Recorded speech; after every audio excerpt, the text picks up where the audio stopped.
welcome to the Mixed Media Podcast. Today we have a good show. I'll be talking about BattleBit Remastered, as you can see by the little thumbnail. I'm kind of hyped for that, honestly. But yeah, before we get into that, welcome to the show. Thanks to our local supporters, Kairos, Post, 99 Crime, and Rob Sharma, of course. If you'd like to support us on locals, go to mixedmediapodcast.com, where you'll find a link to our locals and all the perks you get with that. We gotta get this live whiteboard going, because I keep remembering it and immediately forgetting about it. Like I'll remember it now, and in 5 minutes I'll forget it exists. If you give me the link to it, maybe I'll use it today. What's the link? I'll just send it to me. I'll drop it in our chat. Yeah. Okay. So if you don't know, this is your first time tuning in. This podcast is about art in general. We focus on movies, music, and video games, but no art is off limits. That's why it's called Mixed Media. I don't really do the intros, so I don't really know. I know at some point we go through our weeks and we introduce ourselves. I don't know if there's more stuff before that. I guess not. Well, I guess let's introduce ourselves if that's how it goes. Okay. Okay, so my name is Irving Nestor. I'm a filmmaker and media entrepreneur based out of Mount Carmel, Pennsylvania. I own a small company called Ariella. You can check it out at ariella.co. And also, Sup Kai and 99 Crime, who are in the chat. Hi, I'm Ben Costello. I'm a flute player and media composer, and I'm sorry if I look awkward while I'm trying to figure out how to use this live whiteboard. So, double-click your name on the layer. Is there? And then you should be able to draw. Oh, well, I can't move, for some reason I can't move the Skype box. Oh, that's a Skype window. What am I? I can't even tell what I am. I guess I'm anonymous. Okay, there you go. Okay, yeah. Alright, let's see if that works. You don't own a layer. Double-click the one that says Ben. It's like your dedicated layer. Yep. Layer belong to Mixed Media. Okay. What the heck? That's my bad. Okay, so what happened was, I had a bunch of I noticed I forgot. I have a bunch of I drew on this, right? But I have a bunch of white, I don't know what you call it, white strokes, right? So it doesn't show up because it's white and the background's white. I was like, why don't I just delete the entire thing? And I forgot the reason why is because I was erasing post stuff because I can't delete anything in this layer, if you know what I'm saying. So it just remains. It tells me, okay, I need permission from an admin to own the layer. Oh, wait. Which anonymous are you? What's your number? Which anonymous? I am anonymous 3812. Alright, I got you. Hold on. I can't make you an admin? That's really weird. Oh, because you have to sign in to be an admin. No, it says Mixed Media Podcast change permissions for anonymous to approve. Okay, no, I own the layer. I got the layer now. Let's see. So, okay. How does this work?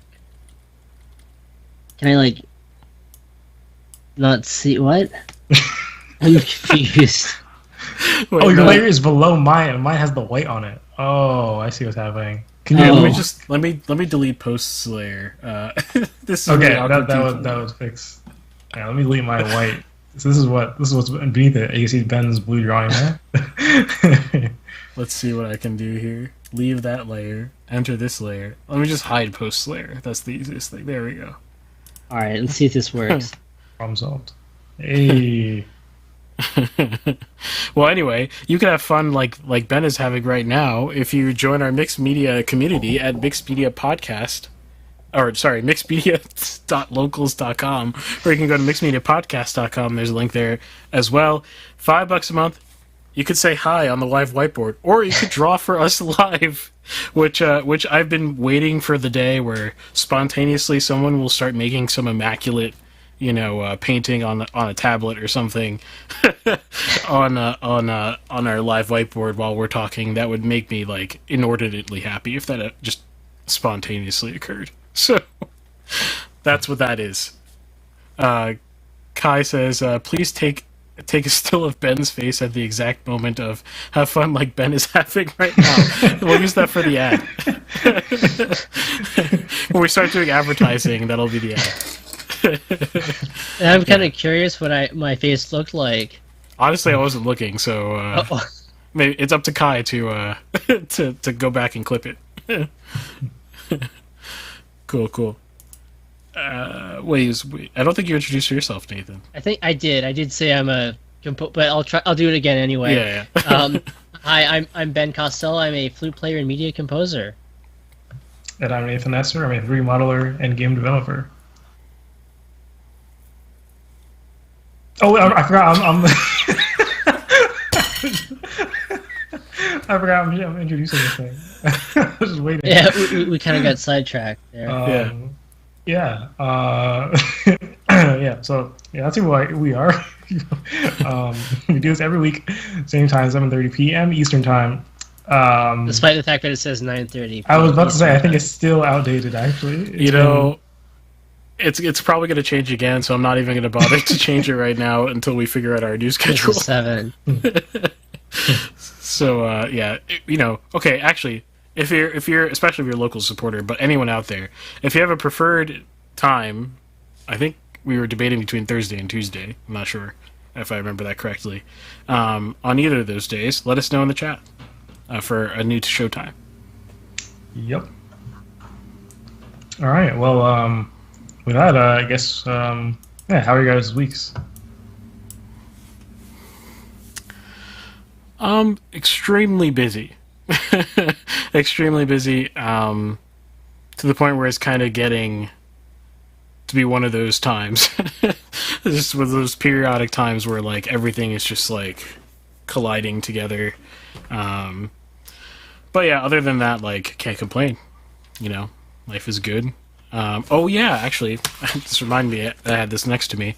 I got to watch this movie. I bought it on Blu-ray like half a week ago, and I watched it for the first time in, like, I don't know how long. Honestly, like, audio-only folks have no idea what this movie is. Oh, yes. Sorry. This is The Sound of Music. And I haven't seen it in probably, I don't know, like 7 years or so. I don't know, so at least that. Like, before I was really into movies, so. But I had seen it, like, a bunch of times before then, and I watched it again, and it is... Actually, I want to know what Ben's thoughts are on this film. Have you seen it, Ben? Not in a very, very, very long time. Okay. I want an episode about this film, because that would be super interesting. Okay. But I thought it was fantastic. I adored the heck out of it. In fact, I mean, I probably won't talk about it in the podcast. I have no desire to in any near future. But if you want the spoiler, or if you follow me on Letterboxd, if you look at my name on Letterboxd, you'll know I gave it a 5 out of 5. That's how much I liked it. So, there you go. I keep forgetting that it is me who is in charge of navigating this thing. So how's your week been? Kind of busy. I've just mostly been taking time, looking at and applying for different jobs. So, yeah. Nice. Where are you looking? Various music-related stuff. Mostly back in Maryland. Like ensemble librarian stuff. Some job working as like basically the music on-call tutor at like the local community college, stuff like that. Cool. Yeah, get back to the East Coast, the best coast. It's very different than Los Angeles. Yeah. Maybe we should also have a show about like locations as an artist. I think that'd be a super interesting topic. Yeah. All right. Well, my week's all right. I don't have a new CD to show. I did order a CD, right? And let me tell you, this Barnes & Noble's membership has already paid off, because I pre-ordered a CD. The CD's from Japan, right? So you imagine the shipping is like, crazy normally, right? If you order it from, so there's a website called CD Japan, which has like, sells CDs from Japan internationally, and that's like the go-to for like a lot of bands in Japan will put their CDs there as their like sort of official store type thing, right? The shipping there is $30, right, for a CD. Actually, I was getting 2 CDs, so that'd be $30 for 2 CDs, right? The Barnes & Noble's membership waives all free shipping no matter what. There's no like, oh, unless it's over this amount or something like that. No. So I got $30 off essentially 2 CDs, and the membership costs $40. So I'm like, that one purchase is 75% way to making it worth it. So at this point, I'm pretty sure I literally like saved money already. So yeah, that's my Barnes & Noble's advertisement. So if you want to sponsor me, please. How many CDs did you acquire so far? Like total? 1, 2, 3, 4, 5, 6, 7 plus the 2 coming in, so 9 would be. Yeah. Gotcha. I still need like some sort of like something to put them in. It's still in a stack on my desk. And also, I don't think I showed. Oh, I didn't show this last time. So I had this CD was in the mail last time, right? The issue is when it arrived, it's in one of these like cardboard-like cases. It arrived bent. Like the case was bent because there's like some cardboard type material. And I was like, wait, actually, when you think about it, I don't know if I trust this. I definitely don't trust this material that I feel like I could like just easily bend myself on accident to like withstand shipping, you know. So I'm not a big fan of these cases at all. Yeah, but yeah, that's that. Other than that, nothing really, I guess. Yeah, I guess I played the game. I played this game more that I'll be reviewing, but yeah, nothing else I can think of at the moment. All right. Once again, I forgot it is on me to to say something. All right. Well, you guys ready to get into it? No, news. They brought on news. Okay. So, any news in your guys' industries? I haven't. Honestly, I've been so busy that I haven't been paying much attention. But I'm not terribly sure. All I know is that something happened. Something vaguely on my radar that happened with the strikes with some like individual agreements happening with A24 or something like this. I actually don't really know. I just remember like it flashing across like a timeline or something like this. But it's interesting because it looks like from my brief knowledge that some of the smaller studios. I mean, A24 is not a studio; it's a distributor, but. And I think it's a distributor only, so I don't think they even have a studio. They only acquire films. But it's interesting to see the smaller, because I don't believe A24 is even the first. A lot of the smaller indie distributors and studios start to make the deals first with SAG-AFTRA. It makes me wonder how much power the studios are willing to lose to the independent studios and distributors as this goes on, because something like A24 is not small. That's actually like a sizable small distributor, if you get what I mean. So yeah, that's something I noticed. So one day I'm going to have to investigate this issue actually and make an episode about it. I don't know why I've just not felt zero compulsion thus far to do it. But if you're interested in learning about the strike, I will do my typical look into it whenever I have time and do an episode about it. Just let me know. Yeah, I really haven't noticed anything notable in the news, at least for music that I pay much attention to. So nice. All right. In video games, something I found kind of amusing is that Call of Duty banned 14,000 cheaters in a day. Not like what? Cheaters. Oh, okay. Yeah, I don't know why they do this. They do random ban waves. I'm not sure. It was maybe like they update their anti-cheat software, and then it's like, oh well, there's now 14,000 new people who are under the who have been figured out or whatever. I'm not actually sure if there's some like other reason to it or something.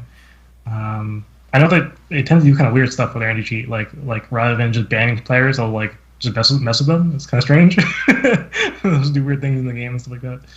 Other than that, Ubisoft says that Assassin's Creed Mirage will be 20 to 30 hours long, which is relatively short for games nowadays, but wasn't that short like for a story game, not that long ago. Which I'm kind of like, look, I welcome the change because, okay, so we have Ubisoft doing this, and we have Ubisoft doing X-Defiant, and where they said they do no ranked matchmaking, no skill-based matchmaking. I wonder if this is like some sort of like, I don't know what the term is, like there's no other term I can think of other than based. A based form of Ubisoft's forming where they have like opinions that are like not standard. Wait, what was the core thing? Sorry, I was reading something. That Assassin's Creed Mirage will only be 20 to 30 hours long. And that X-Defiant will have no skill-based matchmaking. Okay, it's kind of like a returning to an older time. I guess obviously, okay. I wouldn't like put. A lot of people will say I don't know if it's for like for like just like clickbait or whatever. A lot of people will say things like, I see the game coming out and like, oh, this company is like reviving their image or something like that. I don't really see this as like like the greatest the greatest thing that'll ever happen in the world. I don't really like see X-Defiant or Assassin's Creed Mirage suddenly like changing everything or whatever, right? Like, oh my gosh, the game was short and it was good. Like like everything's gonna change now, But it's certainly interesting to see something like this because I think short games have a place, and probably will make the cost of the game make more sense. And yeah, I don't really have as big of an opinion. I feel like the feeling of completion is what matters the most, right? Like, I mean, right? Like, movies are different run times, but they cost like roughly the same usually, Right.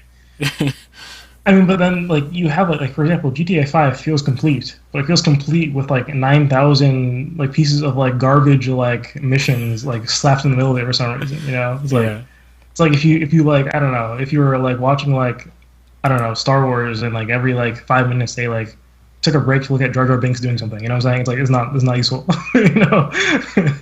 Just, move on. So, yeah. Yeah. But yeah, that's all I have for news. All right, well, I guess it's time to actually get into it now. Let me make sure. Okay, I didn't miss anything.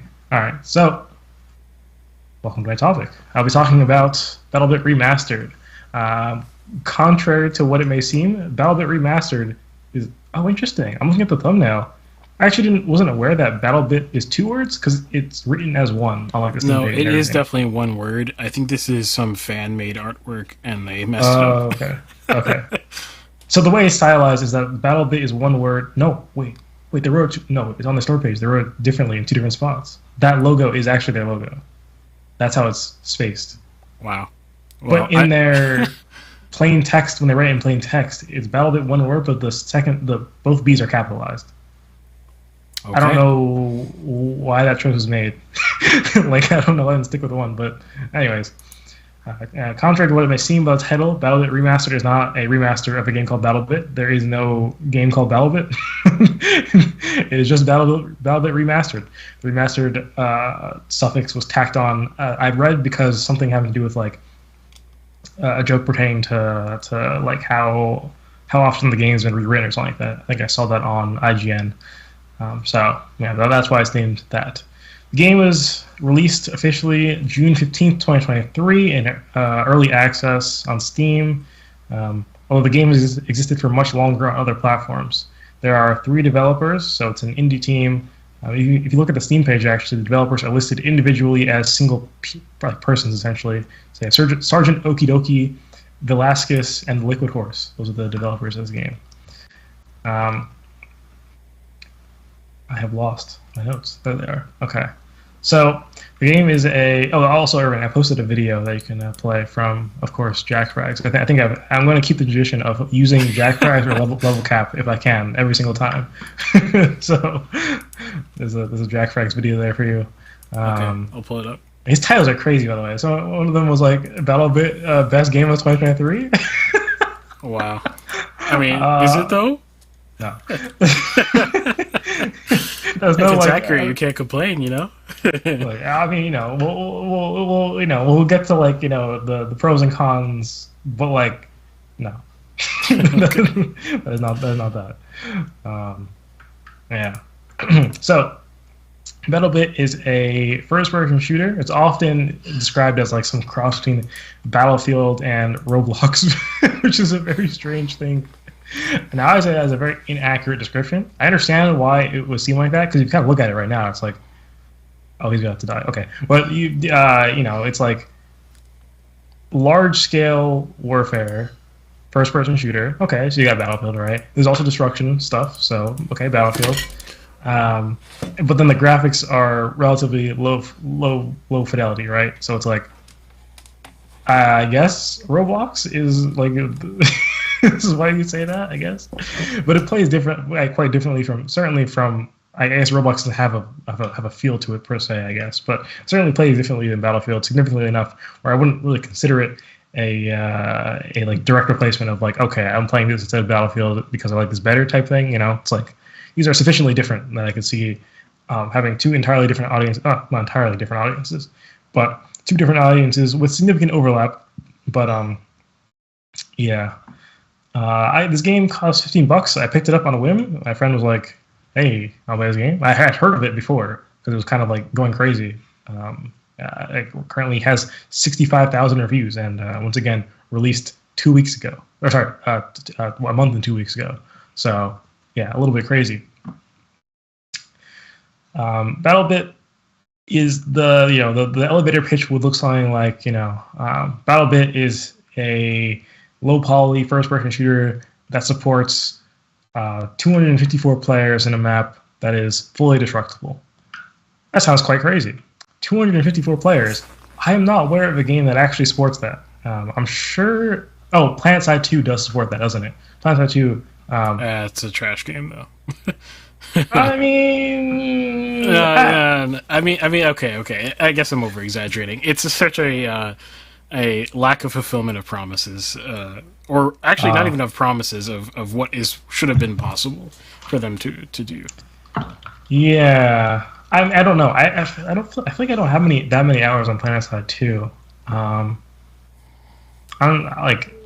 I'll say this: it looks bad. The graphics have definitely aged, and I feel like they were old like a decade ago. But yeah, I don't know. I mean, I guess I haven't played it in a long time, and I haven't played it in a long time, and I don't really quite remember that much because I didn't play much to begin with. So, yeah. But so yeah, the only thing I can think of is PlanetSide 2 that has more players. And this game has 254 player maps. At maximum, there's also 64v64 and 32v32, and you can unlock other modes that have less players in them, up down to 8v8, I think. So the game is sort of the way that this game kind of deviates from Battlefield a lot is in its origin. So as I said before, the game has been rewritten over and over and over again, apparently, and the sort of start of the game the idea was to be a lot more realistic. So something kind of in the vein of squad type realism, where or insurgency, no hit markers. I actually don't know if there are no hit markers in the game. I'm saying, the style of game, the sort of subgenre it would fit in. No hit markers, very high time. Very low TTK, which is time to kill, how long it takes to kill somebody. When you reload, you don't have magic bullet physics where bullets kind of fill in mags automatically and stuff like that. And you can kind of see that remaining in the game. So apparently what happened was during the long development of the game, they had a lot of player feedback, and a lot of them wanted something a little bit more arcadey than that coming from it. I'm not entirely sure why.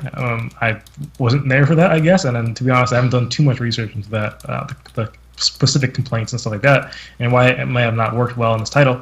But they ended up doing this sort of weird compromise that I feel like doesn't really exist. I can't think of a game that makes a compromise like this, where there are a lot of arcadey features and a lot of features that you would expect in something that's more like insurgency. So, for example, you might have seen in the footage if you're watching the video. There's a lot of there's things like your character can bleed out, for example. It's kind of a strange thing to have. You have to bandage yourself, or whatever. It's not like very in depth. That is literally all it is. You get a shot, you start bleeding by chance. I assume it is, and then you press a button to bandage, and that's all. As long as you have bandages left, you're good. Or you can be bandaged by a medic. There's something else I was just thinking of. Oh yeah, TDK is still relatively low. It's definitely not insurgency or squad low, but it's still relatively low. Sorry, I lost my train of thought. There's no magic magazine physics. Like when you reload, like it actually cycles as you would think it would cycle. So when you reload magazine that's say half empty or whatever, and you run through the rest of your magazines, you will get a magazine that is half empty again. You see that in the bottom right of the HUD. It'll show you the amount of ammo that is in each magazine that you have, which is once again that's sort of where it also deviates from the insurgency side of things, because those types of games are notorious for not showing you how much ammo you have. Right? You can't know how much ammo is in your weapon. Some games have a feature where you can maybe visually inspect the gun. I think you can do that in Escape from Tarkov, although I could be wrong, where you can actually like look inside the magazine and see how many bullets are left. In this game, there is actually a button to do that, I'm pretty sure. I don't know why you'd use it, because it literally tells you on the bottom right. But maybe it was a leftover feature, when people wanted it to be a little bit more arcadey, and they're like, all right, we'll have an indicator for how many bullets. And the indicator doesn't actually tell you exactly how many bullets you have. It just shows you a graphic of a magazine, and essentially I guess, how do I explain it? It's almost like a loading bar in a way, where like the magazine starts white, and then the white sort of drains down, if that makes sense, as you fire bullets. So you kind of get an approximate value of how many you have. You guess you don't actually know the exact amount, where you can be like, oh, I have a half full magazine. And you could say that this is somewhat realistic, because in real life, you can feel the weight of a magazine changing, I guess. I don't know how reliable that is. But, yeah.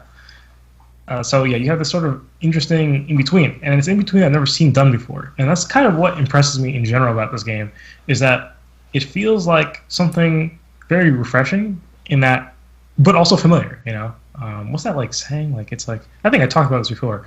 I can't remember the acronym. There's an acronym. Either I mentioned it before, I might have had a podcast episode on it, but it's something like, you want to create something. Not the acronym, but the explanation of the acronym is like, you want to create something that is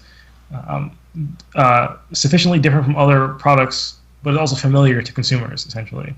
And I feel like this really strikes a balance that is like more different than you might think it would be to be this successful, I guess.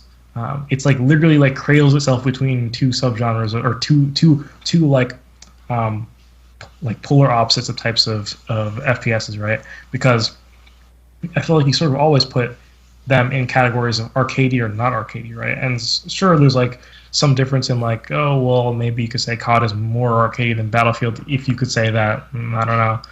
Maybe you can say, oh well, Squad is more on the realism side than something like Verdun or something like that.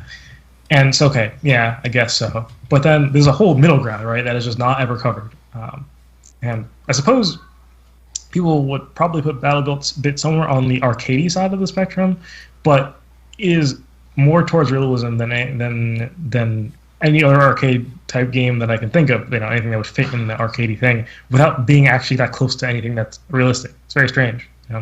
It's like there's a whole gap between these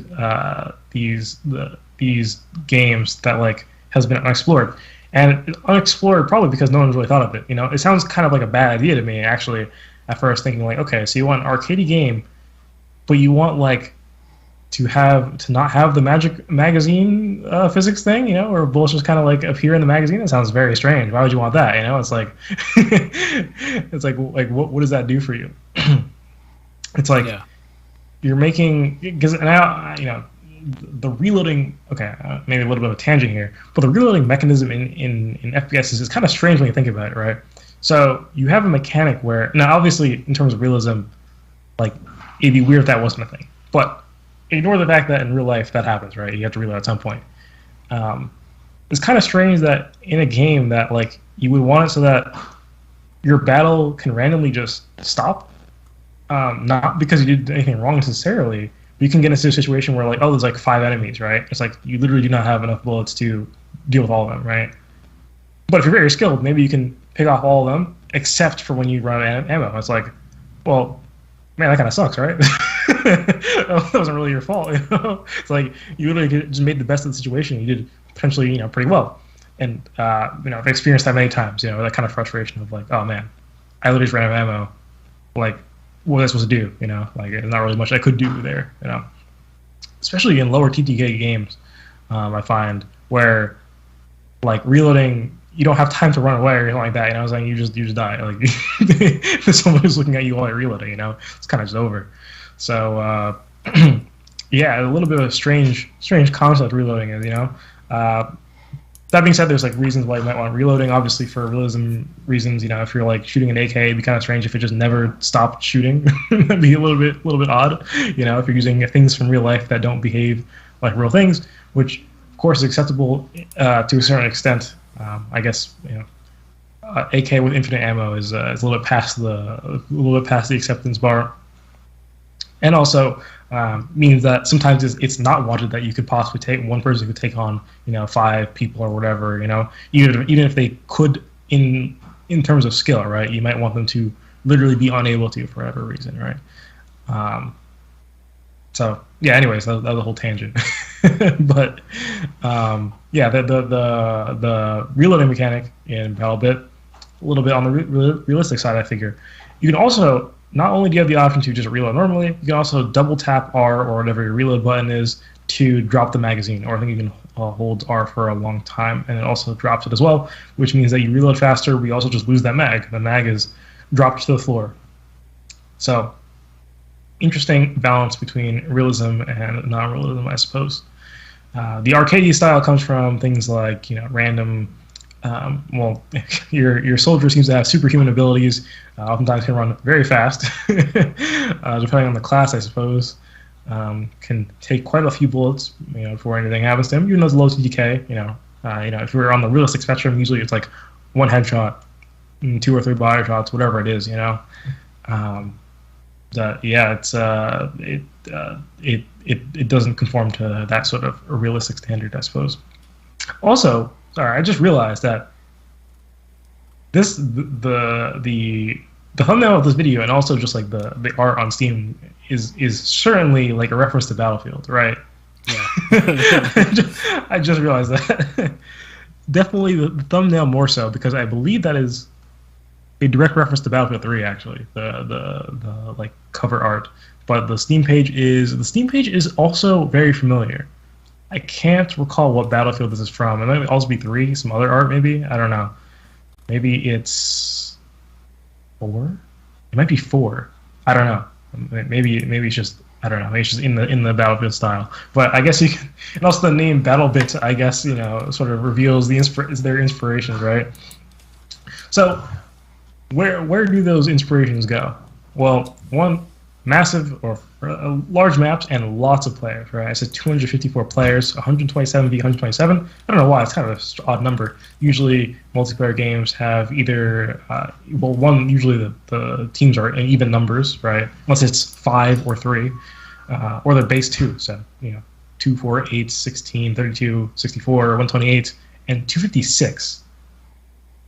So I don't know how we ended up with 127 and not 128, but that's kind of interesting. I wonder if it's like a odd technological thing, or technological like limit to whatever they're doing, but I don't know. So yeah, 127 versus 127. There's also very high levels of destruction. So consider the fact that this game looks very simplistic, which means that it takes a lot less work to implement realistic looking destruction.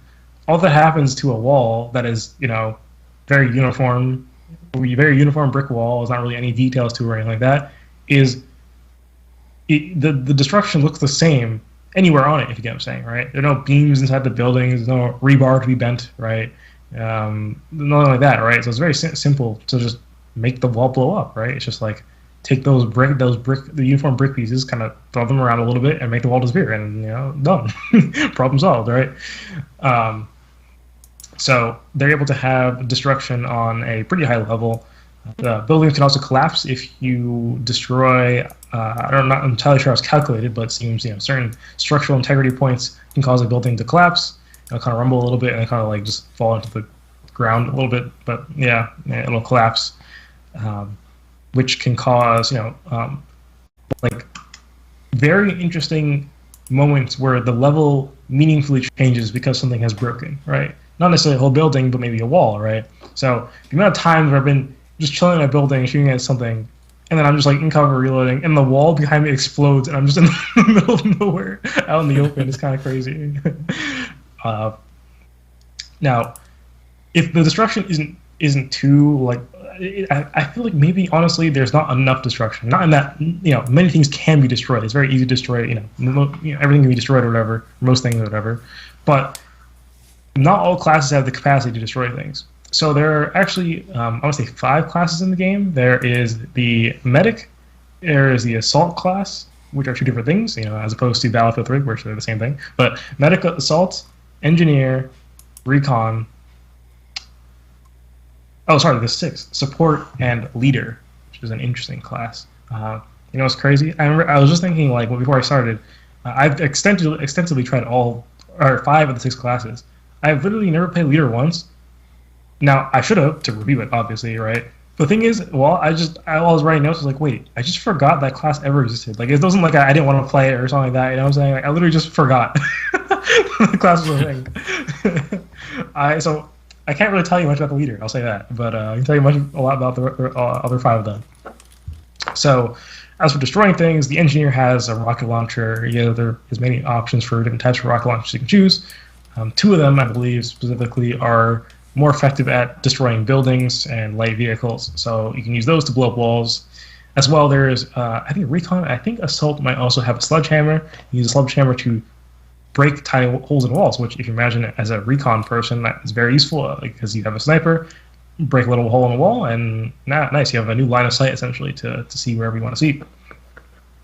That's what I'm talking about in terms of destruction can totally change the way that certain levels are. And it kind of reminded me of the Finals, which is another first-person shooter created by some ex-developers from the Battlefield series, and where it's like the Finals really takes destruction to the maximum, where there's a lot of destruction all the time, basically, a lot more than in BattleBit, where the map is kind of constantly changing around the objectives, right?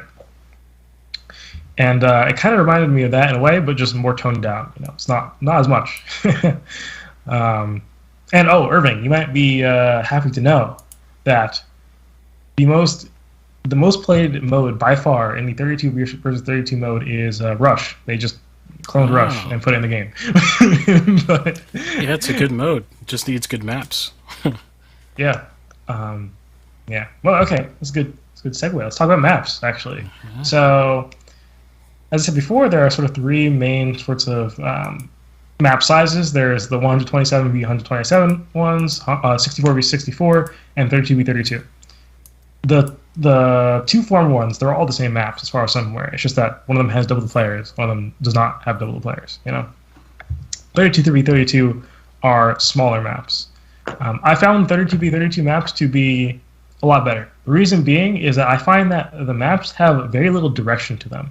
And what I mean by that is, there are games that have say maximal direction. What I mean by that is they're linear, right? It's like if you're playing League of Legends, right? The map is very clear. There are 3 lanes, and there's some jungle between them, I guess, right? But it's very clear where the enemies are, where your teammates are, right? Although I guess a lot of the game is the fact that you don't know where the enemies are sometimes. But, you at least know where they're coming from. You know what I'm saying?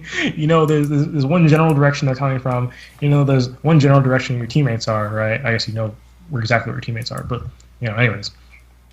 I guess you could say things like a lot of story games are pretty linear in a way where, they kind of have to go through one sort of path. Not all of them, but, many of them.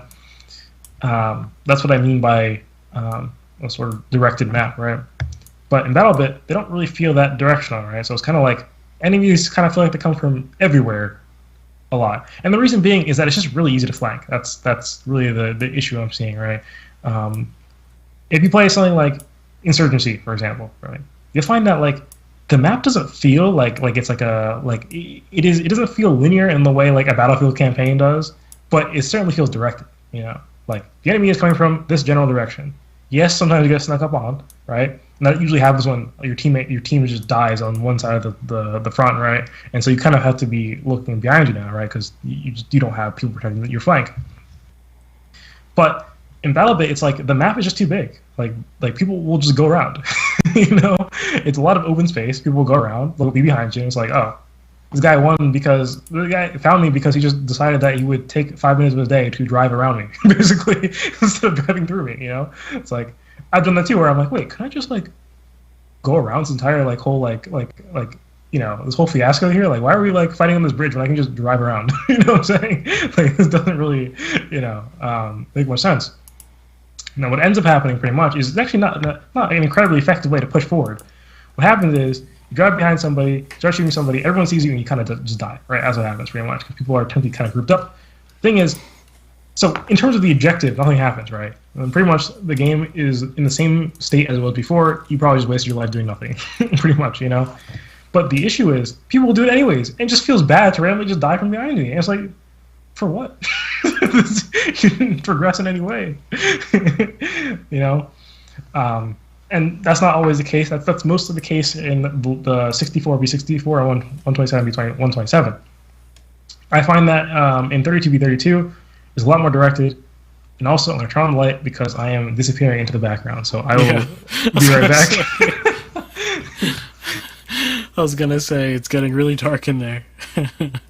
While he's doing that, give a shout out to mixedmedia.locals.com. Again, if you weren't here for the first segment and you're listening audio only, you can have fun with us live. This is a live show, and we're here every week for a few hours to discuss some of our favorite things, and we like when you're part of that discussion. So if you want to be part of the discussion, you got to, find a link to our live pages at mixedmediapodcast.com, and then while you're there, click on the link to locals and see what perks you can get over there. And that's my ad. And, Nathan looks like he's coming back, hopefully. There he is. Stalling complete. Nice. We have new footage up too as well. But, yeah. What was I saying? Maps. Yes, maps. But yeah, I find in 32v32, it is a lot easier. Like the person to square foot of front line ratio, I guess, is better. So it's a lot easier to have all sort of flanks covered, right? And not that no one can flank you because you can push through the front line, right? And that's kind of the point. But it's not like it's trivial to flank somebody, It's not like I can just decide to spend more time in my day to walk around somebody, and I have now flanked them, So, yeah. It has Battlefield syndrome where it's like, man, sometimes you're just walking for a long time if you're playing in the little larger map modes, which is kind of why I think 32v32 is actually ironically the better game mode, even though the game touts having large player sizes, and that's kind of like the main event here. You know what I'm saying? But I find that it's actually just way more enjoyable to play as a smaller 32v32 type situation, which is it's very strange because the walking for a long time is like a known Battlefield complaint, and for having so much inspiration from Battlefield, they just did not fix that. Like, it doesn't seem like there's much of an attempt either. It's like, I don't know. I feel like there are things that could have been done. Enough vehicles, or light vehicles to get around. So there are vehicles that spawn at your base, but the issue is like, okay, so you spawn at your base, and then you just drive a lot. You know what I'm saying? You still have to walk, just driving a lot anyways. You're not walking a lot this time. You're just driving a lot. Maybe the one thing that might make sense if you could instantly spawn if you spawn at your base.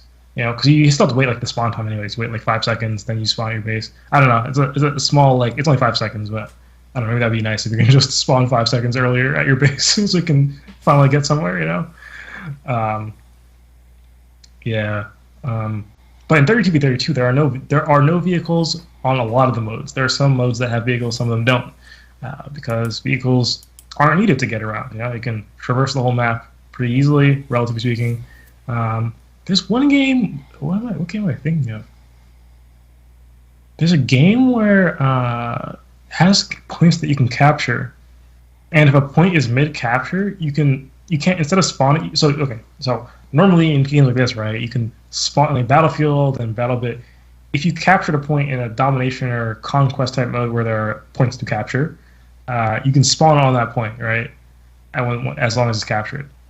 Now, I'm not sure what happens in Battlefield when the point is contested, like if you can still spawn in there or not. But in BattleBit, you cannot. Like, you just have to spawn somewhere else, right? Okay. I can't remember what game I'm thinking of. So wait, contested or in the middle, actually? That's a different thing. Contested in any way. So, like... Oh, yeah, you still can as long as it's on your team's side. Wait, let me think. Oh, sorry, yes. No, sorry, yeah. That's like that in BattleBit 2, where if it's contested, but like you still fully capture it, you know what I'm saying? Then you can still spawn it. But if the bar for capping decreases any amount, essentially, right, then you can no longer spawn on it, you know? Is that the same in Battlefield? I believe in Battlefield 3 it's actually so long as the flag is still your color, I think. Oh, okay. It is not like that in BattleBit. It can be your color, but as long as like there's enough people to cause it to start to change hands, then you can't spawn anymore. Spawn somewhere else. So I forget what game this is, man. But someone knows. Let me know. Where probably many games like this, I suppose, where you can spawn on you can spawn on contested objectives like that, where like, you know, it's not fully in your control, but you just spawn further away, or you spawn outside of the point essentially, rather than on the point, if that makes sense, right?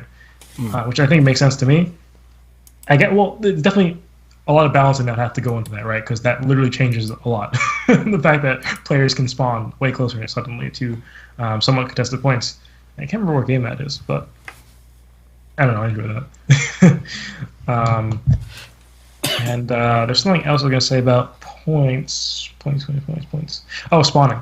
You also spawn on teammates like you can in Battlefield as well.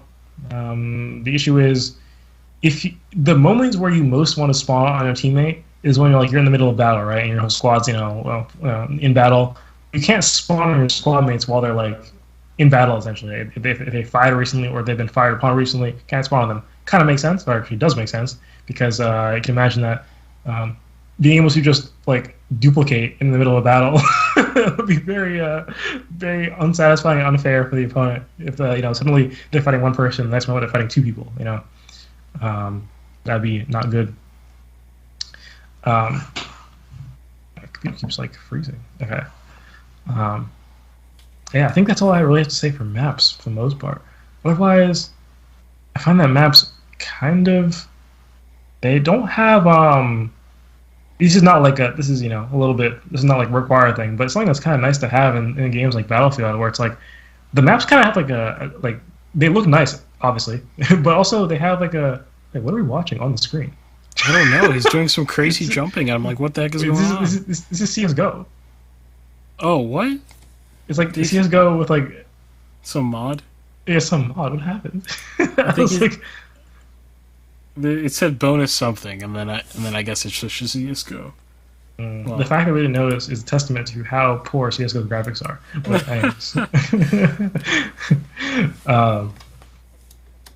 yeah, the maps. I like how in Battlefield the maps have a all of them have a central focal point, or like some general like there are visual like pieces of niceness in places. You know what I'm saying? In BattleBit, the whole Battlefield kind of feels sort of samey. Not in that I literally can't tell where I am. I can tell where I am on the map. You know what I'm saying? Like after you learn the map, like, oh, I'm here now. You can tell by landmarks, but the landmarks are like building A, building B, building C that kind of look like this, like a very similar type of building. You know what I'm saying? Like there's not much visually going on there. Very samey, I guess. Or like, oh, here's field 1, and here's field 2. Here's field with a little bit more tree. It's like, not I guess it's not those nice visual landmarks and stuff like that are very prominent. But I guess not gameplay wise, that doesn't change much. It's more of a visual thing. Aside from that, I guess a little bit more about classes. I briefly touched over them when I was talking about destruction and stuff like that.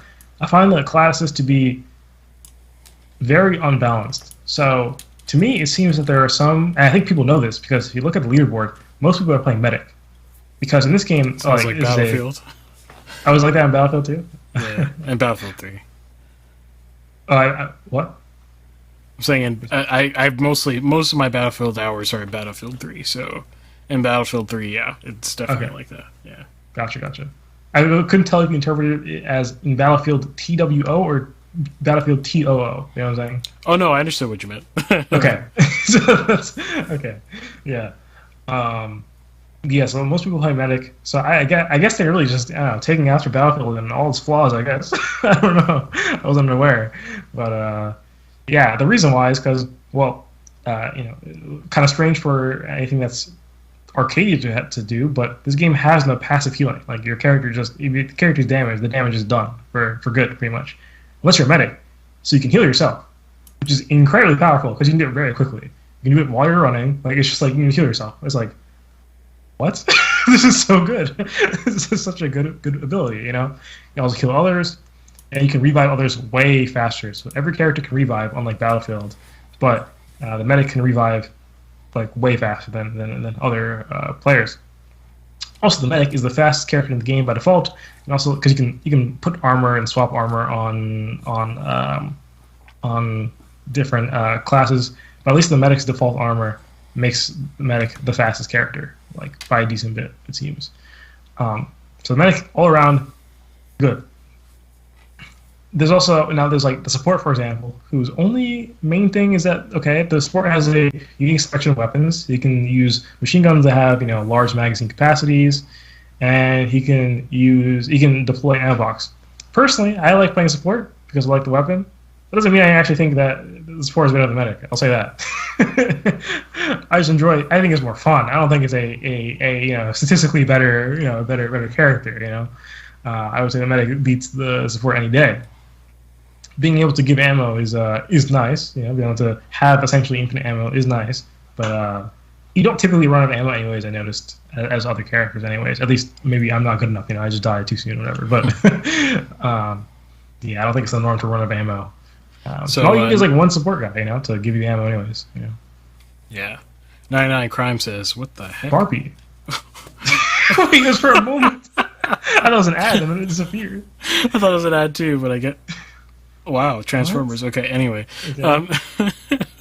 this video maker, but 99 Crime says no passive healing. Surprise face.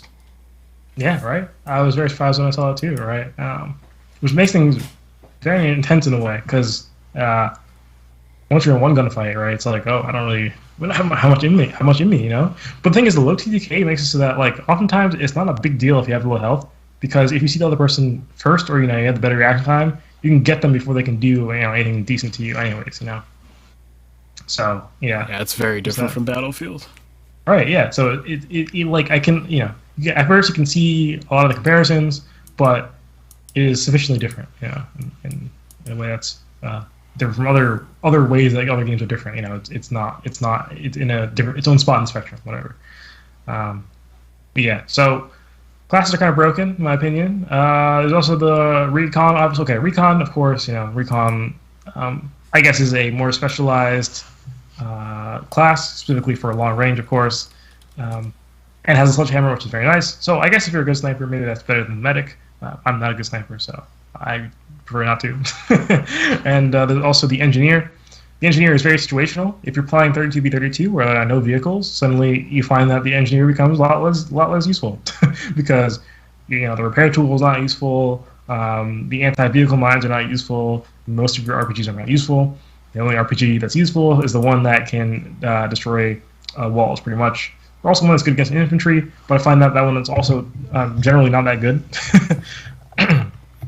The rocket launches are, quite useful. Not that when I say it's not that good, I don't mean as a whole. I mean relative to the other options. The other option being the one that can destroy buildings is just way better because it can still kill people quite easily, in my opinion.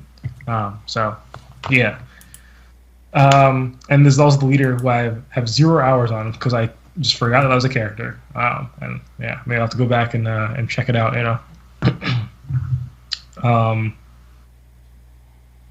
Nine Crime said that makes sense. The last FPS game I played with no passive healing was Quake 3.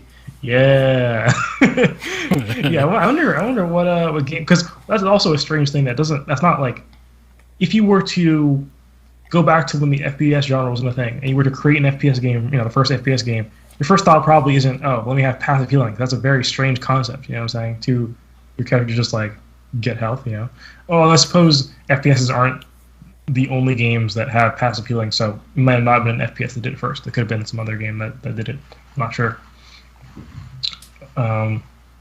Yeah. Aside from that, there's also, I forgot to say, the Assault class. The Assault class has a grappling hook and a sledgehammer as well, if I recall correctly. Sledgehammer, quite useful as well. Not as useful as a recon in my opinion, but still very useful. The grappling hook is quite nice because you can essentially get to high places that you cannot normally get to. You just put it on the edge of a building, now you're on the building roof, Very useful. You also build things in the game. So one feature that nobody uses for some reason, I don't know why, they just don't do it. If you hold the middle mouse button and you can click a button that lets you build things, and essentially as you progress, you get squad points. So as your squad performs well, you just get points for, I guess, just doing various tasks, whether it be, killing or maybe doing an objective, you get points. And you can spend these squad points to build, which is a very strange thing to me because I don't know why it's tied to the squad and not to the person. Because presumably the squad points, I believe, are all one pool, so you can just use your whole team's squad points, or your whole squad points. I don't really get it. But it's not really a big issue to me because most people don't actually do it. I don't know why. But building barriers, building like these little box things, I don't know what you call them, that you can use to climb up to places you cannot normally climb up to, it is so crazy because, there's certain, there's places where enemies think, oh, we cannot get up here because you just cannot reach. But you can just get into a building from a way they don't expect by just building something, climbing on top of it, which lets you maybe climb into a window, right? And then now you're in from a location they would not expect, and they're not looking for you there, or building cover temporarily, especially trying to revive somebody. You can just build cover right in front of their body and then start reviving them or whatever. I don't know why people don't do it. It's absolutely insane to me. It's so useful, but. Yeah, it does take a little bit of time to build it, though. Not because when you click it instantly builds, but to open the build menu, you have to hold the middle mouse button. And you have to click the build button, which is a little bit clunky in my opinion. I wish it was just a dedicated button for it that you had to hold or something. And then you can place whatever, wherever, right? So, yeah, that's all it is.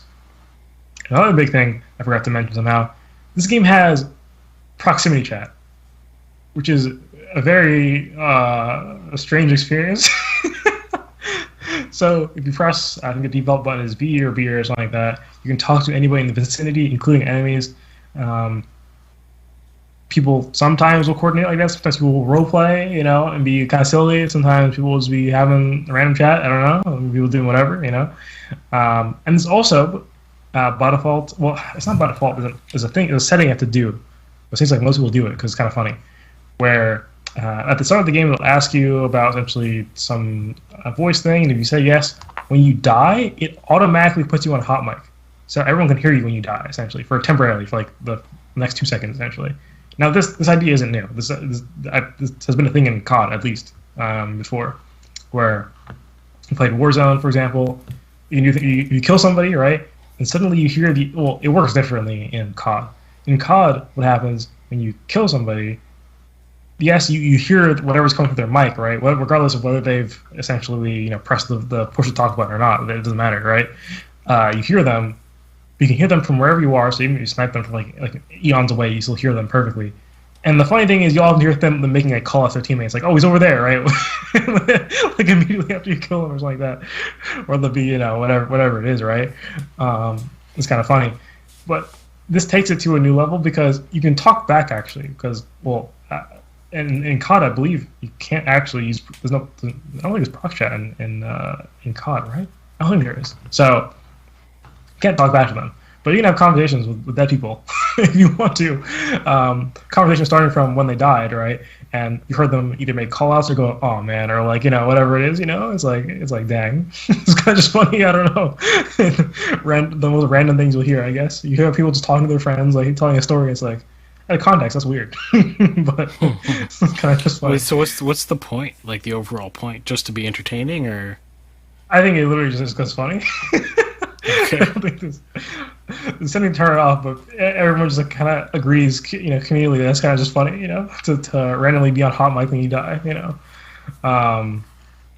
Yeah, although it is kind of like intense when, it's like this in Warzone too, it's intense when you kill somebody and they're just giving commands like to your exact location. It's like, oh no, they're coming.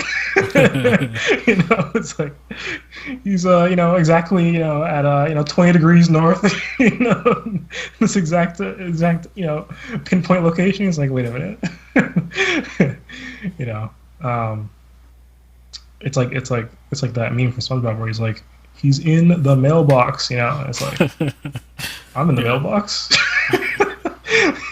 But yeah, there's also reminds me of that like Civil War game that's proximity chat. That's like a big feature of it because what's it called? I don't remember. Or is it Revolutionary War game? I think it's Revolutionary War actually. I don't know. It's one or the other. It has muskets. That's what I know. I always thought this looks incredibly boring, but I think a lot of people like it because of the proximity chat, and it's kind of like a community experience in a way, I guess. It's hard to explain without experiencing it, I guess. That game is definitely different in terms of proximity chat use than BattleBit Remastered, where it's used less probably, but still entertaining, I suppose. Yeah, you can do things like literally call for medics. There's no quick chats where like in Battlefield where like the guy was like, I need a medic, like in like that voice line thing. That's not what happens. You literally just say, hey, someone revive me, and someone's like, oh sure, or can I have ammo? You say it, and it feels weird because it feels like most people in the game just have a mic. I don't know if it's like the game attracts people with mics because of that, you know what I'm saying, or what, or people just turn them on because like, oh, it's like just it's part of the culture now, right? I don't know. It's like everyone suddenly gained a mic, kind of like there are certain games that have that where it's like Armor, for example. People don't play Armor without a mic. It's not a thing that exists basically. Like it's very rare to find someone who's on Armor who doesn't have a mic. Same with Rust as well. People always have mics, pretty much. There are certain obvious games like VR chat, like that'd be kind of want a mic for that. So maybe it's just one of those types of games that attract people with microphones, or maybe it's that, like, because in Battlefield, for example, there is a voice chat. People just do not use it ever, basically, and that might be almost like a cultural, like a community culture thing, right? Where it's like, well, no one does it, so I'm not going to do it. Same with Rocket League. It's also like that too. And when someone talks Rocket League, it's like, that's kind of strange. It's like, stay away from that guy. This guy's a weirdo. That's not normal. Was he using features of the game? I can't believe this. To coordinate? Oh my goodness, not possible. It's like just a strange thing. But I wonder if because BattleBit has prox chat and like I don't know some whirlwind of events, some butterfly effect stuff happened, and some good choices by the developers, and it sort of made that the norm. And there's an ice cream truck at 8:36 p.m. I don't know if you hear that, but I can, yeah. It like is dark. Yeah, I don't know what it is. That's like horror movie stuff, but yeah. So switching gears. As for the music, there is none. There is no music in the entire game, so I have no comments on that. The main menu is even in the bare silent. The main menu is silent. That was like the first thing that shocked me. I opened the menu, I was like, why is it so quiet in here? There was nothing going on. Is this some sort of bold artistic statement? Yeah, I don't know. Maybe they're anti-music. they're too realistic for music. There's no music in real life.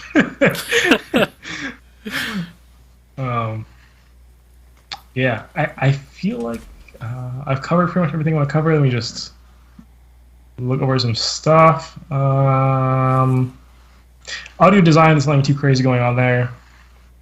It's okay. Supposedly they're going to be revamping their audio because it's a little bit mid at the moment, but it's okay.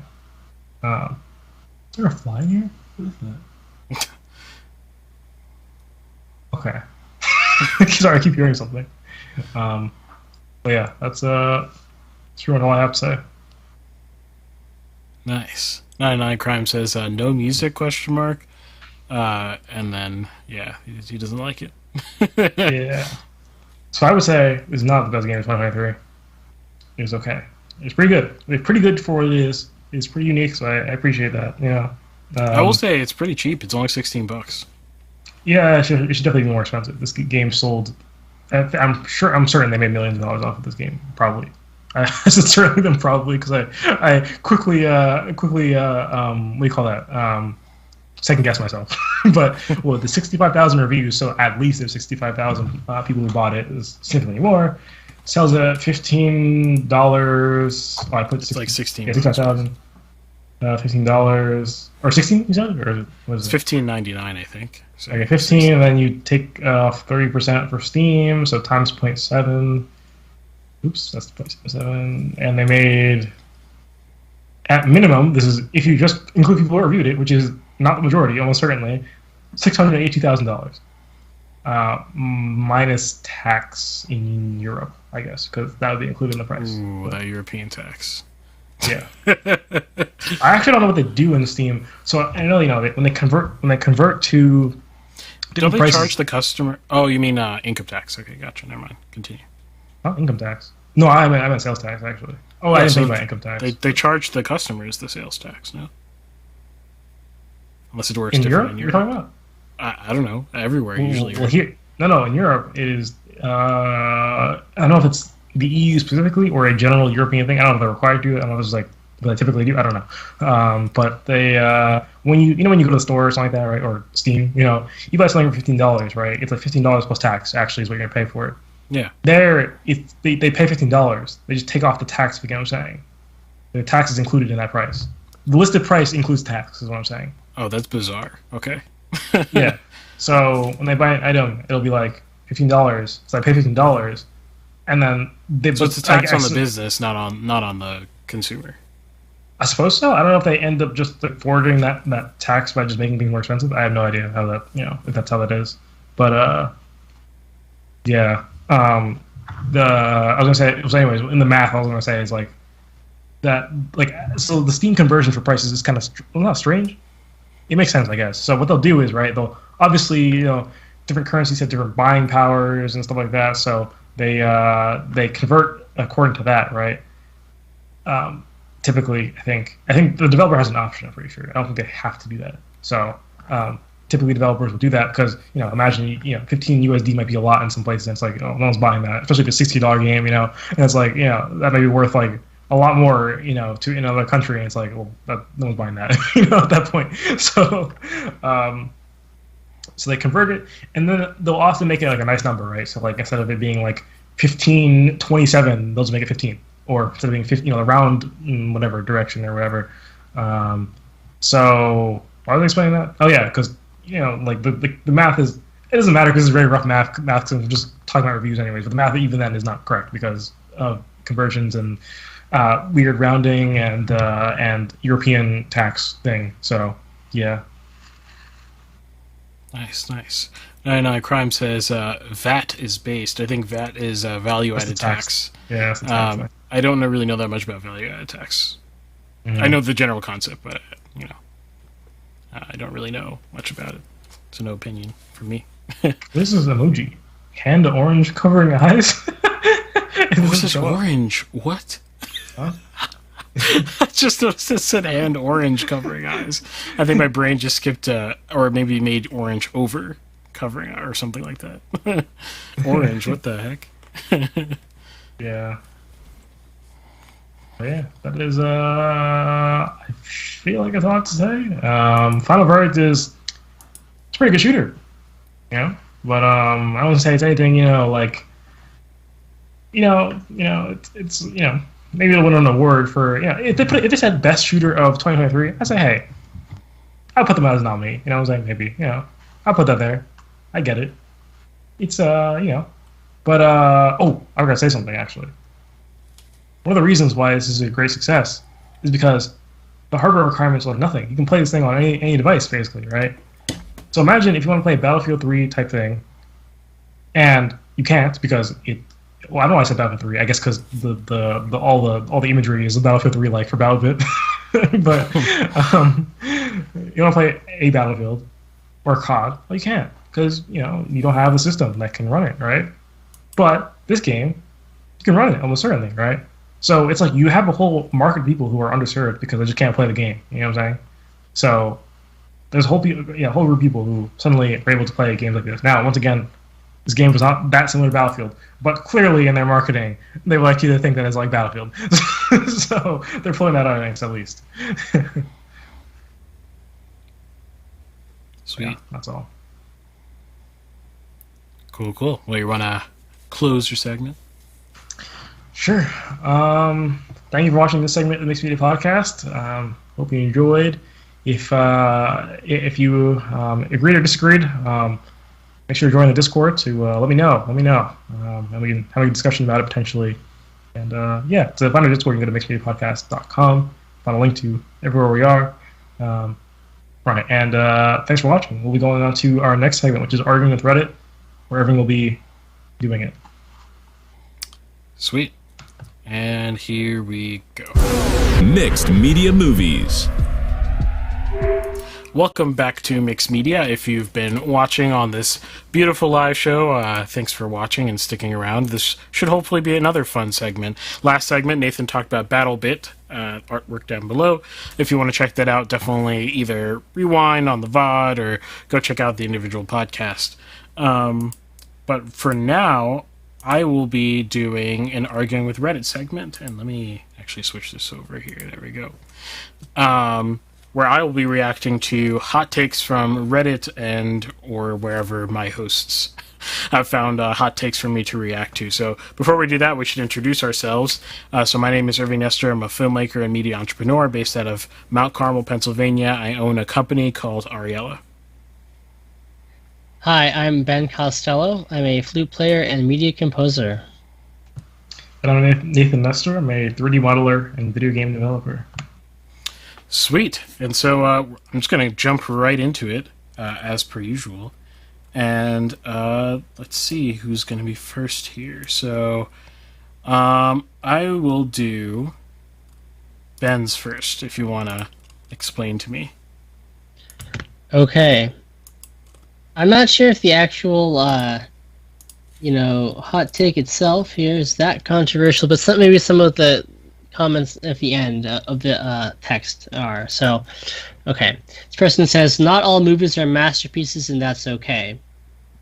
This person says, lately I've been seeing and reading movie reviews, and so many of them are negative, and it seems like they're negative if the movie doesn't do anything groundbreaking or have something to stand out, and if it's not like that, and it's not groundbreaking or doesn't have something to stand out, it's not worth your time or money. The person says they went to see the new Indiana Jones film and they didn't think it was anything special, but they still had a decent time, and didn't understand why the critics were all saying it was not worth watching when even if it's not a masterpiece of cinema, still seemed to have been worth this person's time in terms of enjoyment. I said, basically they list a couple of other films. I mentioned Shazam 2 as not the greatest movie in the world, but still an enjoyable, fun, and non-serious movie. And it should be okay that some movies are not masterpieces, but aren't. They consider that some films are not masterpieces, but are also not absolute junk that should never be watched. Sweet. Yeah, I guess that's not the most controversial main hot take. Yeah, not all movies. Well, it says are masterpieces. I guess. I mean, that's just factual. Not all movies are masterpieces. But in terms of whether movies have to be masterpieces, I guess it kind of depends on how you're looking at it. Because I guess you could say all movies should be a masterpiece in their own right, or they should try to be in their own. In whatever they're trying to accomplish, they should try to be the best at what they're trying to accomplish. If you're going to abstract that to is this film that is really not striving for much going to be better than a film that's striving for much more and succeeds at it, then obviously I feel like you're starting to compare apples to oranges a lot of times. Like you wouldn't compare, I don't know, what's a fun classic movie. I don't know. You wouldn't compare Jaws, right, to like to I don't know, some random dark Scorsese movie. I don't know. Like, you know, you would have compared these two things. They have two different intentions. One is clearly going for a much deeper experience, but not all movies need to strive for that higher plane of I guess aesthetic or thematic interest or whatever it is. I will say though, the interesting about the like why you should go see a movie if it isn't unique. I think that actually is an interesting question. I don't know if we should dismiss out of hand that question, because I mean, why would you, like, just like literally practically, like, you know, why would you spend like $10 to see a movie that's going to be functionally the same as another $10 you spent on another movie, or a movie you already own, right? Like that's actually an interesting question.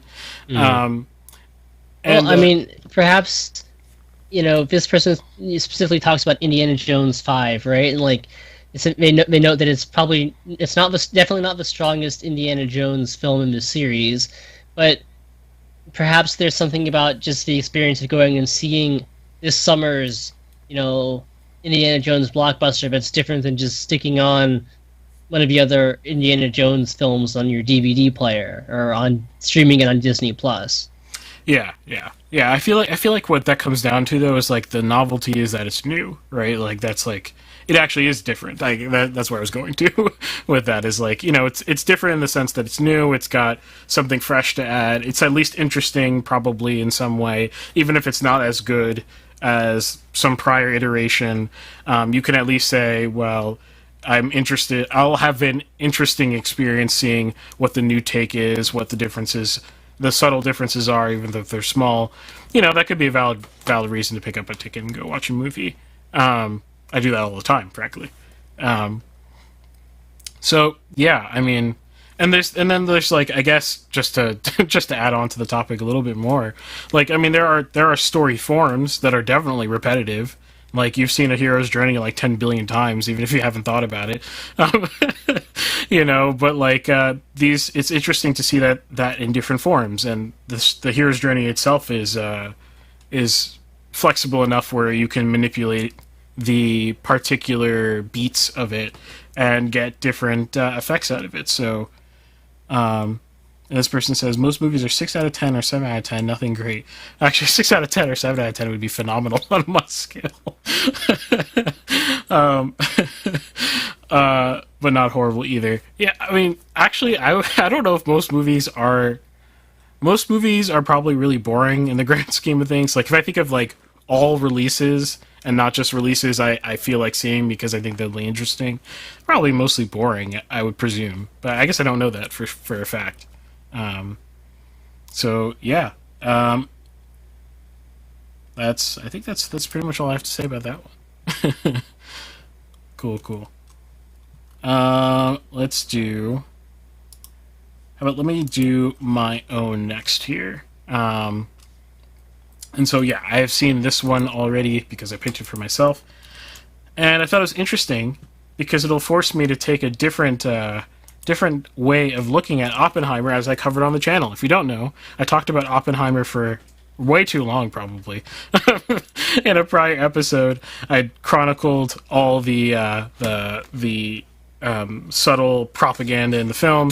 If you want to go check that out, definitely go check it out. I think it's fascinating, and one of the most complex pieces of propaganda ever made. But this forced me to look at the movie in a way that I haven't talked about it on the podcast, really. I mean, I hinted at it before, but the actual technical filmmaking itself, you know, like the actual, you know, film, the actual artisanal, you know, aspects of the film. So this person says on r/unpopular opinion, Oppenheimer is bad. This movie cramped too much story. Even its 3-hour runtime is still not enough. It rushed every single scene with dialogue Dialogues. Okay. Boom, moved on to the next scene. Dialogues, next scene, boom, okay, next scene. Without letting the audience absorb to process the scene. It's like doing a marathon while holding an explosive diarrhea. What an analogy. This movie can't wait to see the finish line. Nolan should just focus on the story about Oppenheimer and the bomb, leave the story about his communist past, his messy love life, his trial, and the Strauss RDJ story. This is a movie, not a documentary. Focus. Imagine if a better filmmaker made this, like P.T. Anderson, Scorsese, Coen Brothers, or Denis Villeneuve. They would focus the story and let the stories breathe, the scenes breathe. Nolan is technically brilliant, but he's just an artsy Michael Bay. I think that's funny, and not that's not absurd. That's not an absurd thing to say. A newbie film snob favorite. People love to sniff his farts because it makes them think they are snobby film connoisseurs. Wow. So this person has some strong opinion. So yeah, I thought this one would be fun to take because I think there's a lot of good thoughts in here, and some that I'm not sure where they come from. In terms of critical reception, I think the most common critique is that it's too long. So the fact that this person's saying that it's not long enough or doesn't have enough. Well, okay, so these are two different things. Whether it's not long enough or it doesn't have enough room to breathe are two different things. But when you need something to breathe a little bit more in the same runtime, of course, you're going to have to cut something away from the story, which this person is suggesting that should have been done. Now, I will say from a writing perspective, which is always the most interesting perspective to me, it's honestly always where the film's kind of live or die is in the writing. And I think the last act of this movie is really just really not good. I think he lost the sauce, if you get what I mean. He lost the whole thrust of what was motivating the tension from the beginning of the movie, which has to do with Oppie specifically as a human being, and on top of that, the surrounding war, right? Like that, those are the two big tensions, right? And then once we get to the last act, we start talking about we start doing these stupid hearings and there's just all this stuff just because Christopher Nolan really, really, really wants to make Oppenheimer look good because he's just about to lose his security clearance. That's really the thrust of the last act is to really put tension around the't clearance issue, which I think is absolutely silly because no one cares. At least that's my opinion. But besides that, this is probably the fastest Nolan cut he's ever done. And Nolan's not a slow... Nolan's edits aren't typically slow, but they're not typically fast either. He does have a lot of room here and there for you to sort of take something in or to let some dialogue hang in the air a little bit. Let the performance breathe of his actors breathe a little bit more. Oppie is way different. It's a completely different editing style than his normal Nolan, I would say. The style is very driving. There's a lot of cuts, and it's a lot of cut dialogue. Dialogue is super fast and snappy, right? Now, I will say that makes a lot of the dialogue bearable because sometimes Nolan dialogue can fall into movie land cheesy, if you can get what I mean. It's just a little it's just the camp meter goes up just right past that red bar, and you're ejected from the movie. You're okay, that's a little bit that's a little bit much, bro. But I think what the driving edit in this does is allow him to write in a movie fashion without a sort of campy fashion, without allowing you to dwell on the lines, if you get what I mean. So it gives you that really larger than life feeling that movie dialogue gets you, without you having to dwell on the idea that this is just a movie and this is not real life. So it makes it more immersive while still heightening reality, if that makes sense. So I think that's the reason that's done that way. I think given you this person's examples, of filmmakers who could have made it better, I can see a very clear pattern of slow edit. Like, their collection of filmmakers is P.T. Anderson, Scorsese, Coen Brothers, and Denis Villeneuve. Okay, that's a very, they're very stylistically different, but they all have one thing in common. Their edit, except for Scorsese, maybe it's probably a little bit more varied. But definitely the rest of them. And Scorsese for some films, for sure. The edit is a lot slower. Just generally speaking, these are slower filmmakers. They love the slow burn. So I feel like what you're kind of getting at is your preference. And that's fine. Like, if you prefer, slower burn movies, cool. I just don't know if you can generalize the idea that always having a slow edit is always a good idea for every film, for every vibe that you're trying to get across to your audience. I'm not sure if that's true. I mean, there's plenty of films that I can think of with really driving edits that are much better because of it. And I think my intuition with this film is that there are a few moments where there could have been a little bit more room, especially if you chopped off the last act. But the overall idea that the edit should be a driving edit, I think, is a generally good idea because it keeps the audience on edge in heightened reality for the entire runtime, which is very long. So I think the idea was generally good. I watched this film twice. I spent 6 hours with this thing. So in watching the second time, yeah, I was taking notes the whole time, but at the same time, I was not bored at all the entire time, which is, except for the last act, it just drags. It dragged both times. That's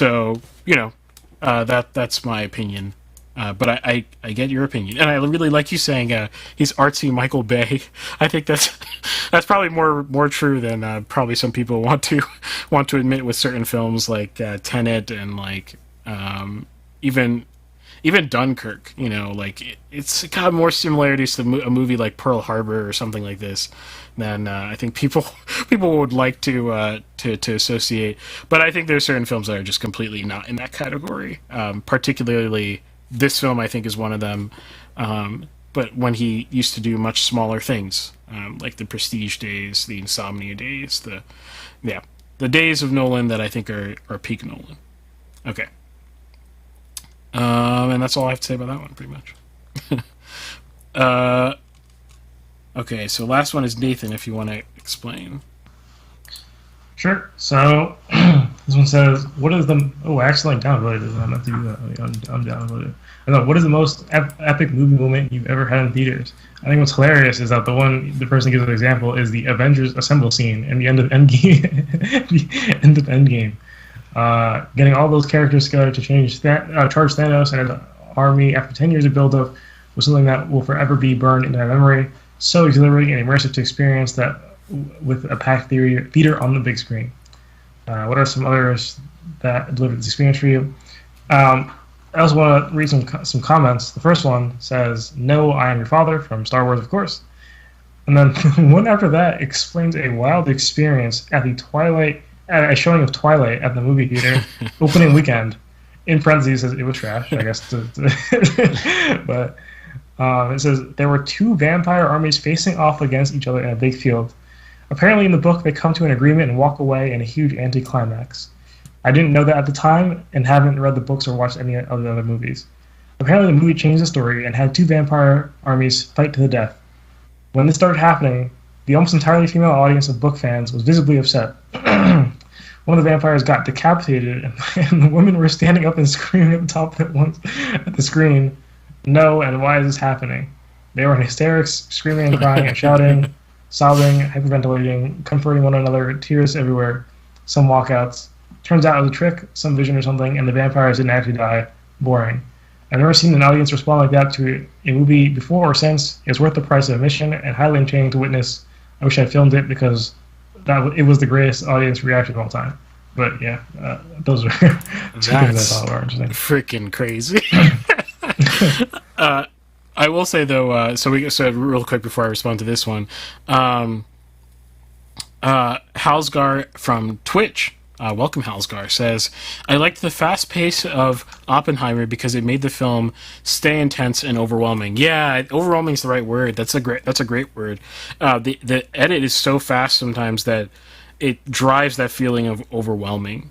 And honestly, the emotional overtones of that film are very strong, and that's kind of partly why I say it's such an effective piece of propaganda, because of all the details it's sort of hiding underneath its highly emotional runtime. So, yeah, I agree with you.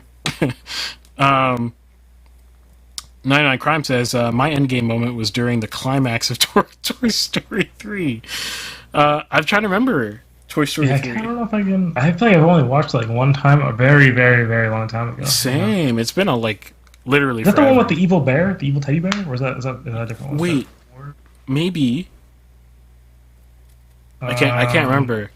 All I remember was like some grinder or something like that, and they're getting like thrown into. I don't know if that's what we were talking about, or. I honestly don't remember well enough. You might have to post it in the Discord with a spoiler tag. 99 Crime. What you're talking about. But yeah, Toy Story 3. I believe you. Toy Story 3 should obviously 100% be better than Avengers, but that's my hot take for some people. Naya Crime says the characters were like ready to accept death, and that was crazy. See, I could see that being super super tense and awesome. Anyway, so what is the most epic movie moment? I hate these kinds of questions because then I'm on the spot, like trying to think through like all the movies I've seen in the theater, and I'm like, dang, most epic movie moment. So I will say though that my most epic movie moments probably coincide with what the audience is feeling. It's hard to describe how different it is to watch a movie, especially certain types of films, with a crowd of people than it is to watch it alone. It is literally not even comparable for me. If you make a film and you show it in front of an audience, the sort of sympathetic nature of watching it through their eyes is something that sounds kind of bizarre, but it is like unmistakably real, if you get what I mean. You know, it like it takes on its own, like a more like, I don't know, I guess third party crowd sort of look at the film, and you can sort of see it through other people's eyes. And whenever you watch a film, or at least whenever I watch a film with a crowd, it always feels somewhat like that. Like I'm kind of watching it through a communal experience. And it's not just like... It's not as simple as the noises the people around me are making, if that makes sense. It's like the overall tension in the room is palpable. The overall... ebb and flow of the audience's response to the film is extremely palpable, at least to me. But in any case, so I would say like some of my most epic movies in a theater have got to be some of those moments where the audience was also vibing with the film so much that whatever it was so palpable as to feel almost electric, right? Like, you know, that it's just the film is synergizing so well with its audience, you know, that you just want to shout the emotion with the crowd of people around you. I don't know if that sounds too weird for you. I get it, but that makes sense to me. And so, like, even like this, even the comment about Twilight, and the crazy moment where the audience is reacting to it. You know what? Like, honestly, if I saw it in the theater and that was happening, I'd probably be like, this film is probably much better than I think. There's no way you could pull such a reaction. No, I don't know if I'd be saying that, but but at least it would probably be a crazy experience, a very memorable experience if something like that happened, because that sounds hysterical, literally. So yeah, but a singular moment though, I don't know. I don't know. I guess if I had to say, the two that come to mind for me, I guess, would be maybe the end of La La Land. You know, the audience is kind of like everyone wants our two characters to get together, and then like you see, you know, they're not together, and then we get like alternate vision of the future, and like then we go back to reality. I don't know, maybe that. And I that was probably like a bigger audience moment. I feel like I'm not sure I could like name any particular like things that happen in the audience, but you can just kind of feel that. And maybe like more on a personal level, maybe somewhat like recency bias. I don't remember too much like from like a decade ago, but really for me, I think the like burning church and like the halfway part of 1917 that like with the music as well, like to me I don't know if the audience had that same reaction, but like that really stuck out to me. They're really brilliant. Like basically obviously there are like mini cuts in the film, but like it's meant to be like a continuous shot up until that point. You have like the screen's black for a few seconds, and then you know you come back to that scene, and I don't know, that like most effective like single like kind of scene image in film that I can think of, honestly. Yeah, no, that makes sense. I'm looking through my my reviewed films on Letterboxd just to try to give myself inspiration for what the moment might be, and it just reminding me of some of the crazy film experiences I've had actually in the theater. One of them, funny story. This one is Us by Jordan Peele. Which came out a while ago, actually, now that I think about it, at this point. 2019. Okay, so 4 years ago. And I saw that in New York City. I can't remember where exactly. Was Lincoln coming out? No, that's got to be a different time period. But in any case, I saw that in New York City, and yeah. It must have been New York City. Sorry, I'm just trying to remember. And I saw it with a full audience, us, right? And early on in the movie, this is a spoiler. It's just a very minor spoiler. It really doesn't ultimately matter so very much. But this is an us spoiler. But at the very beginning of the movie, we have this the main characters of the story happen to be black, and they have friends who happen to be white. Now, this is crazy. So the film, gruesomely, that white couple ends up dying in the film, right? Like, gruesomely. Now, my audience cheered.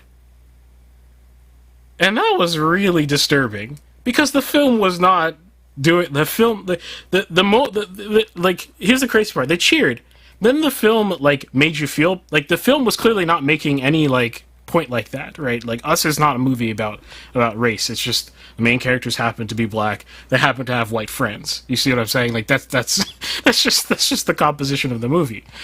But because of I guess Jordan Peele's first film, which I'm blanking on right now, Get Out, which does have a racial commentary to it, although never to that point, you know.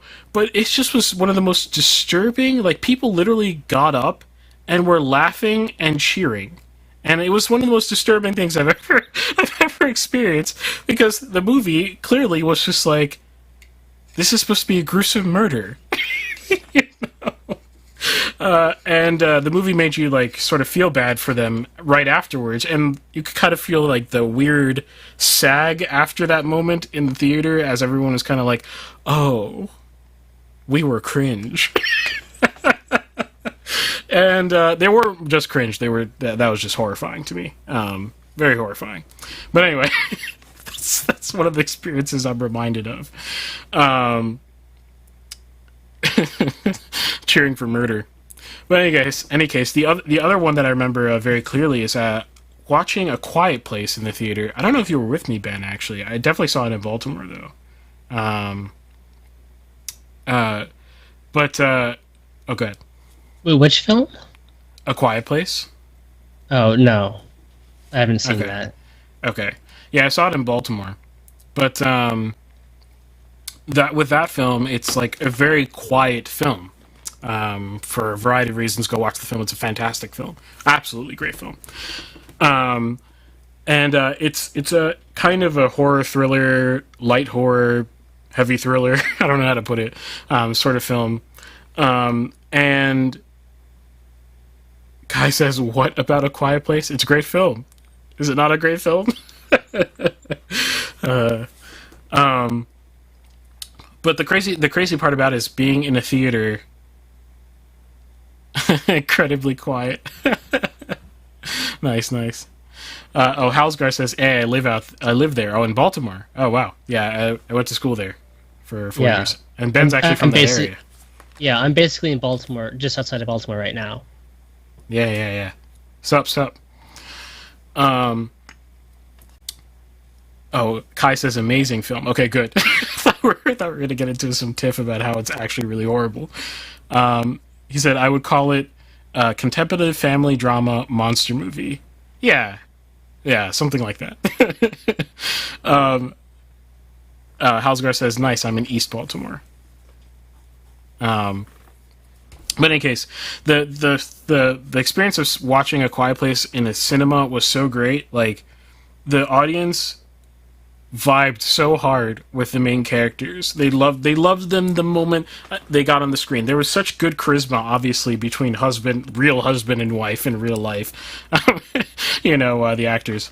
There's such good charisma. The audience fed off of it immediately, and the movie is so quiet that you can hear the changing and breathing patterns in a lot of the moments of the film where the characters are also having changes in breathing. You can hear the breathing patterns start to match the characters as people literally empathize in real time with what's going on screen. And it's such a powerful thing to sort of experience with a crowd. As the end of Sound of Freedom pitched to everybody, seeing movies communally is completely different. And especially when you have a packed theater with the right film, it is just an unmistakable experience. So, that's what I got for this one. And so that is it for our Arguing with Reddit segment for today. If you have some hot takes about movie at all, I know Halsgar is new to the chat, so Halsgar. If you've got some hot take that you want to drop in the chat for me to react to in some future show, definitely drop it in our Discord. There's a link in the description. That goes for everybody. Discord is wide open for anyone to join. Click that link, and if you have any disagreement at all about anything I said during this segment, I'd be happy to hear it and continue the conversation throughout the week. So that's our Arguing with Reddit segment, and next will be Ben. And let me switch over here before I do this. Okay, there we go. And also shout out to our locals page at mixedmedia.locals.com, which is our support page. Okay, oh no, wrong one. Here we go. Mixed Media Music. All right, welcome to Mixed Media Music, a portion of Mixed Media Podcast dedicated to all things related to music, with a particular emphasis on classical and on media music. I'm your host for this segment, Ben Costello. I am a flute player and media composer, and I'll be joined by my two co-hosts, and I'll let them introduce themselves.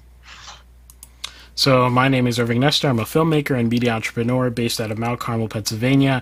I own a company called Ariella. And my name is Nathan Nestor, and I'm a 3D modeler and video game developer. All right, so tonight on Mixed Media Music, we are going to be talking about the history of Gregorian Chant. And I believe I mentioned this a while ago, something about this topic a while ago on the podcast. I think 909 Crime, I believe it was 909 Crime, one of our supporters on Locals, and you can join them. I think the link is that down there, where you can find links to everything that we're on, and also to our Discord and our locals page where you can support us.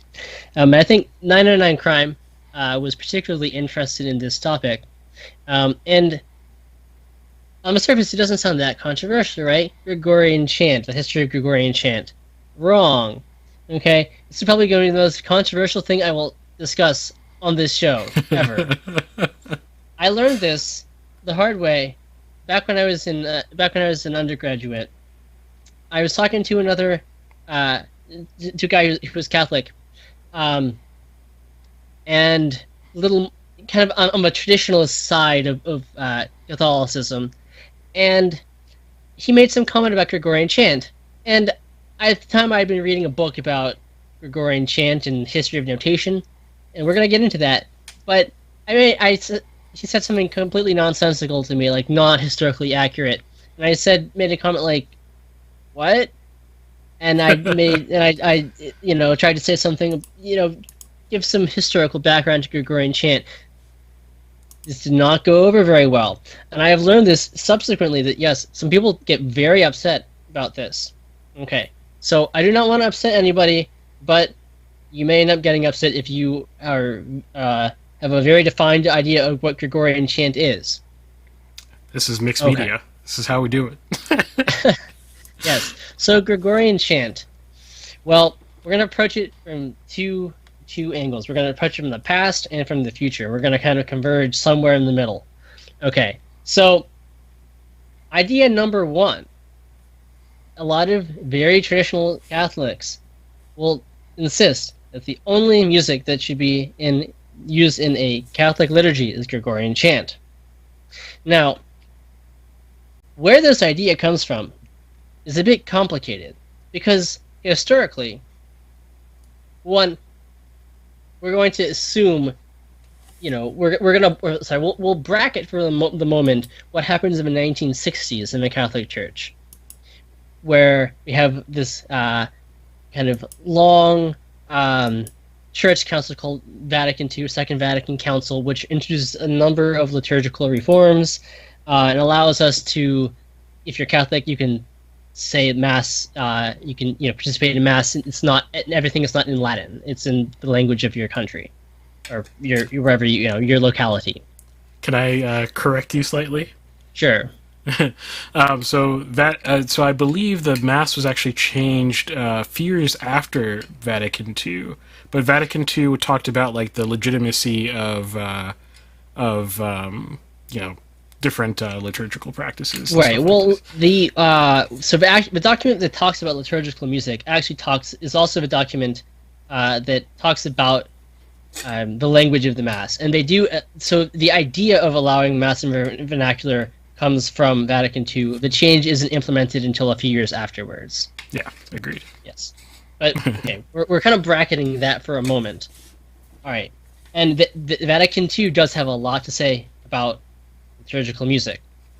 In fact, a number of popes have a lot to say about liturgical music.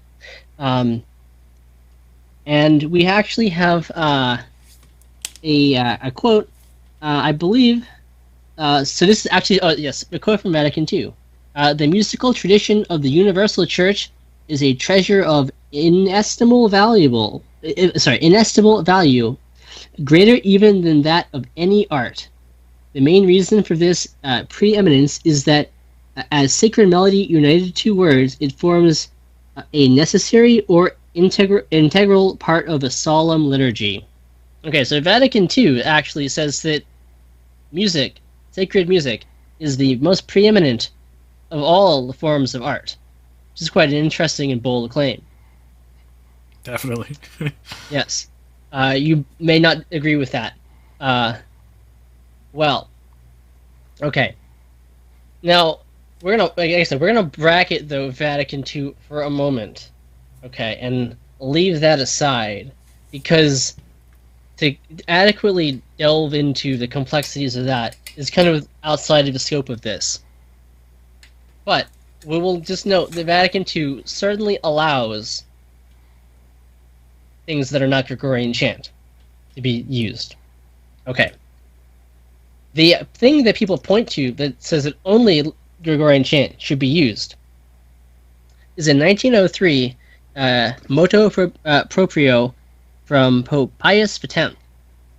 Okay, and he was very concerned with liturgical music. Probably the Pope most interested in liturgical music in the last several hundred years. So he has this document, Trale Solicitudini, okay, in which he basically lays out by papal decree,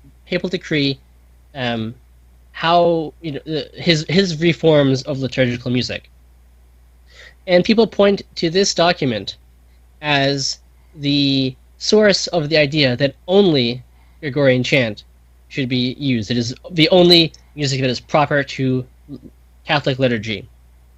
Okay, now if we actually read this document, and it's quite fascinating, it actually does not say that. Now, it makes a couple of interesting historical claims, and we'll get to how these historical claims came about in 1903. So first, he bases this, though, on the idea that he says, quote, Gregorian chant is the only chant the Church has inherited from the ancient fathers. Okay, well, we will discover and discuss whether that is actually true or not. He also says that recent scholars have, quote, restored it to its integrity and purity. We'll also see whether that claim is true or not. But despite the fact that this is the basis of him saying that Gregorian chant is the, I think he calls it the super model of liturgical music, he notes specifically that Renaissance polyphony, and polyphony developing up from Gregorian chant through that era, is also proper to the Catholic liturgy. Wait. You might want to define Gregorian chant for people so that they know what it is. Well, I said we're going to go back to the beginning. Okay. So that we lose no clarity. Gregorian chant, if you're unfamiliar with it, also called plain chant,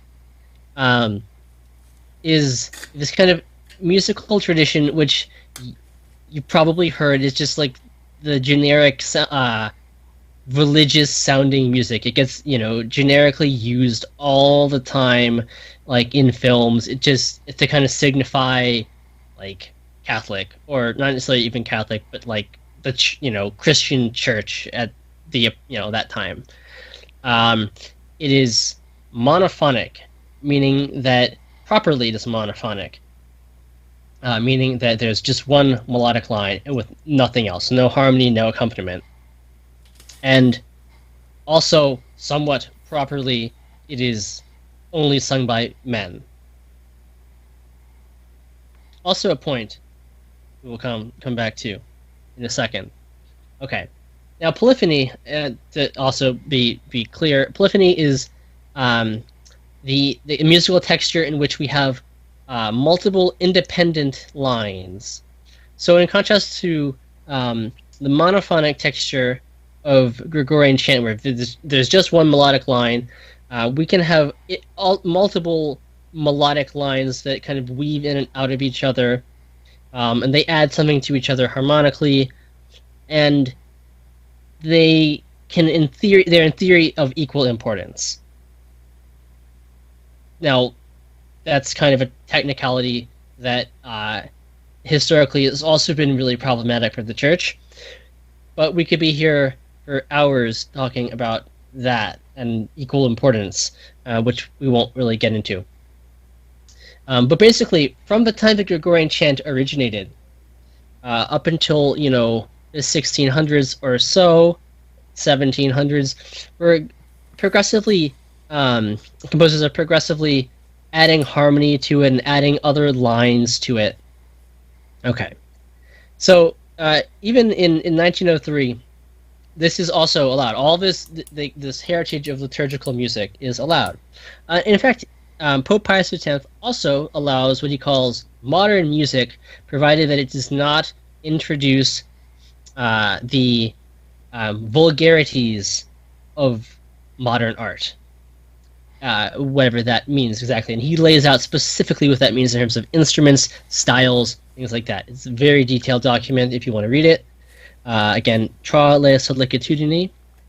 He lays it out very explicitly what is not allowed in terms of modern liturgical music.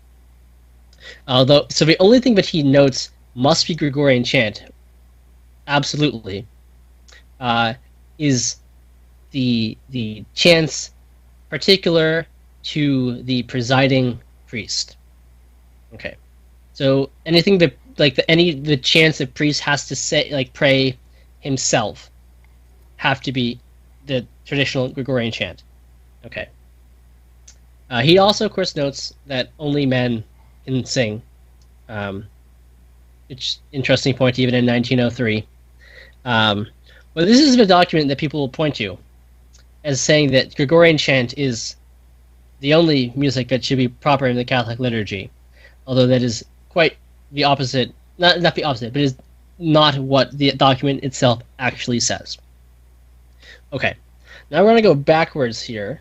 We're going to talk about the formation of Gregorian chant before we get. We'll work back to, Gregorian chant in the modern world. But we should keep in mind that there are a lot of people now who believe, as was written in 1903, that Gregorian chant is, quote, the only chant the Church has inherited from the ancient fathers, and that it has been, quote, restored to integrity and purity. A lot of people who will argue that that is the case.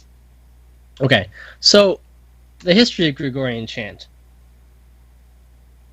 Well, first off, it's called Gregorian chant. So we have to ask who the author, what this has to do with Gregory, right? And in this case, we're talking about Saint Gregory the Great, who lived from about 540 to 604 AD. Pretty okay. Old boy. Yes. Now, tradition holds, that Gregory is Pope Gregory the Great. He is praying, and he wants to come up with this new liturgical music. And now we can ask first of all whether Gregory the Great in somewhere around late 590s or something like that, somewhere, if he dies in 604, somewhere in that era, right before 600, whether he's really an ancient church father or not, that's a debate that we can leave aside. You can form your own opinions on that if you are interested in Catholic Church history. Still an early pope, obviously. So allegedly, he prays and he wants to come up with this musical, new music for the church. And a dove comes down and sings in his ear all these melodies. And he now has Gregorian chant. And the traditional way of depicting this, including in the Catholic Church's official official book of Gregorian chant, traditionally, the iconography of this is the dove singing in Gregory's ear, and sometimes we'll see notes coming from his mouth, and then we have a scribe who is writing down these notes in what we'll call pneumatic notation, which comes about maybe 600 or so years later, because at the time there is no musical notation. Now, the origin of this story is actually somewhat complicated in itself. Apparently, the original version of the story was that Pope Gregory the Great wanted to give a series of sermons on the book of Ezekiel. And so he prayed to the Holy Spirit, and the Holy Spirit came down in the form of a dove and whispered these sermons in his ear. That was the original version of the story, not that he was wanting to create his new body of liturgical music. But that got changed several hundred years later. Now, the real connection at the time seems to have been that more contemporary writers of Gregory the Great, that he was interested in liturgical music, and in trying to do something to systematize the music that was being used in liturgy in Rome at the time. But what his systematic efforts led to, nobody has any idea. But it seems as though it was not like a kind of compositional effort, but more of just like a standardization within Rome itself. So only about 150 or so years later does this story of him and his sermons on Ezekiel and on his desire to create the universal music of the Catholic Church really become a story. Only about 150 years after he dies. Okay, so about that time, around the middle of the 8th century, 750 AD approximately, where Gregorian chant really seems to come from is from the kind of Frank world of the Franks, and the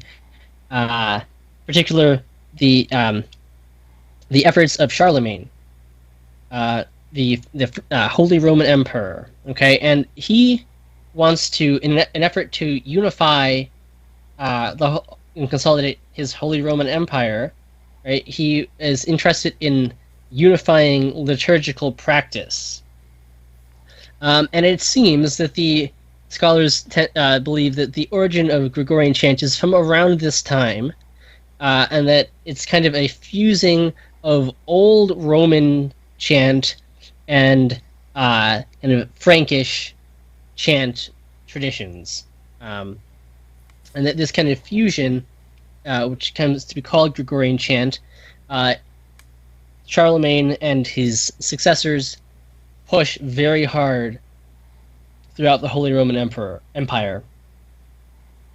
And in order to do this, in part, they come up with the legend of this being from Gregory the Great, and his having the Holy Spirit as a dove whispering in his ear, and that helps give authority to this music that the Holy Roman emperors like and want to make universal throughout their kingdom, their empire.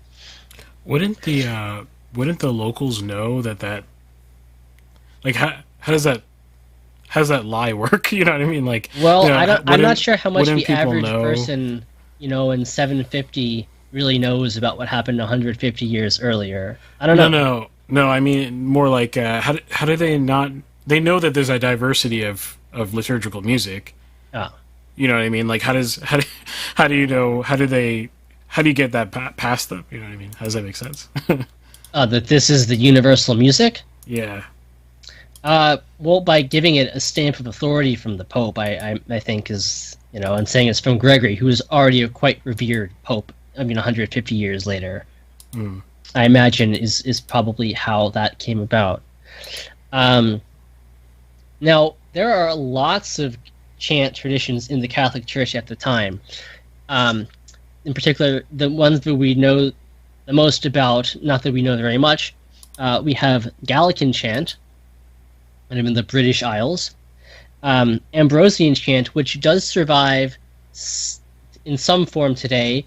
Ambrosian chant, allegedly from Saint Ambrose the Great, survives in Milan, even through today, because the great reverence for Saint Ambrose, allegedly, I guess, the Church felt it was okay to allow some people in Milan to continue singing this old style of chant. There's also another kind of famous, at the time, form of chant in the Iberian Peninsula called Mozarabic chant. And Mozarabic chant apparently survives the longest of these old chant forms, but is finally kind of crushed in like the Reconquista era. the last people who really know Mozarbic chant. And finally, there's another chant called Beneventan chant. And we actually have some notation of Beneventan chant, but it gets kind of crushed and replaced by Gregorian chant. Now, I find the manuscripts of Beneventan chant very interesting because their notation is quite different than the early forms of notation for Gregorian chant, where the music is the notation is obviously syllabic because Gregorian chant is a syllabic kind of form of singing. So we, each syllable is kind of its own unit. We don't add like more than one syllable per note. We have multiple notes per syllable. Sometimes just one note per syllable, but each syllable is kind of a discrete musical event. And the notation even early notation reflects that. Whereas if you look at the notation for Beneventan chant, what survives of it, it's very fluid, and it seems like there's less of discrete melodic events per syllable. It'll be very interesting to know what that sounds like. There are also forms of Slavic chant in areas such as Poland, which also get crushed and disappear. Now, I have some background in early Russian chant, which does survive, and their notation system is also absolutely fascinating. But that's probably another story for another day. Essentially, all of these forms of chant, with the exception of a few people singing Ambrosian chant, even till today in the city of Milan, it's all kind of wiped out gradually by Gregorian chant. So we don't know what any of these other forms really sounded like, except for Ambrosian chant. We have some, again, pictorial clues for Beneventan chant, which I personally find really interesting. Okay, so Gregorian chant, over the centuries, and it becomes the dominant form. Now, one principal problem here is, as I've alluded to, notation. And music presents this problem. Right? All the other art forms that were around at, in 750 AD, right? Pretty much every art form that we still have today, except for film, the major branches of art.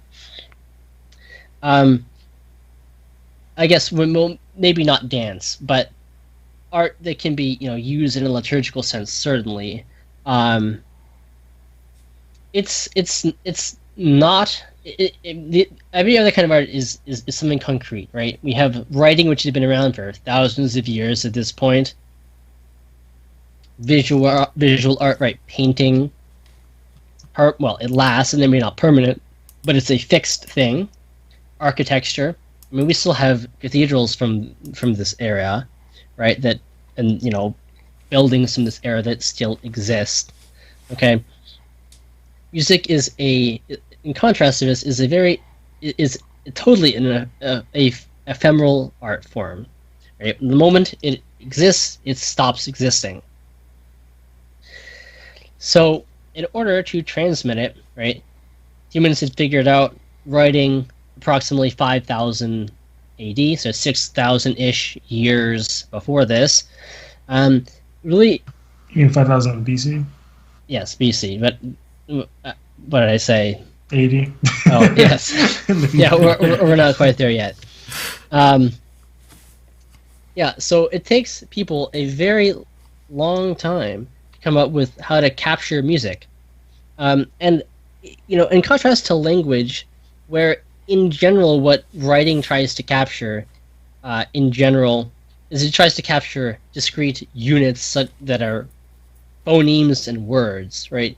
It doesn't necessarily try to capture like intonation in general. Now you can add some symbols to question marks and exclamation marks and things like that, but in general, writing is defined itself as trying to capture words, right, and phonemes, like sounds. It's much harder to do that in music, and there are probably more parameters because the unit of meaning, right, is not as concretized as a word. Which, yes, there are other things like intonation, tone, how you speak something that convey meaning, but the word's meaning is probably the most dominant in conveying an idea, right, in written language. In music, there are so many other parameters, and we're lacking the specificity of language. So we might have parameters of like how long a note is, how high, what pitch a note is, what shape should it have, right? Should it be getting louder or softer? Should it have like a vibration in it? Should it be totally like a straight tone, right? And there are many other parameters. So in around 800 or somewhere in like the 800 to 900 range AD, as kind of simultaneously within the Holy Roman Empire, there's some early efforts to notate Gregorian chant, and I guess the surviving people who are still singing Benedictine chant are also notating this, and there are also fascinating notation. Chant notation things happening in Russia and the Eastern churches, but again, it's another question for another day. Perhaps it's a good segue to Kai's question actually. He Sure. says, just checking, is the more Eastern Christian chant tradition part of the history at that point, or is it under-evolved from one of the other categories you mentioned? Yeah, so in general, I think that the churches that are eventually going to be part of the Great Schism and form like the Orthodox Church, their chants are not really, so they're not part of the Holy Roman Empire, so they're not being taken over. And you have to look at specific kinds of chant to talk about their development and their history. We do know is there's some kind of Slavic chant, it's what I think historians call it, that exists in I think like the Lithuania and Poland area, places like that. That is probably historically more related to what's happening in modern day Russia, for example, or Ukraine, than it is to what was happening, with this kind of Frankish old Roman fusion that is Gregorian chant, and that is extinguished under Charlemagne and his successors. Yeah. He also says, by the way, before we continue, every parameter you list is still kind of a mystery to me when I do any chant, especially for the first time. Yes. Well, music is very complicated. There are so many parameters that one can think about, and modern notation is good at some things and not good at capturing all of these things. Okay, so what's quite fascinating to compare then is these early notations of Gregorian chant with what happens when in the kind of end of the 12th century we have the monk Guido of Arezzo, and he comes up with this idea of how to notate music. And so prior to this, the music, obvious forms of chant, right? Different chants than Gregorian chant.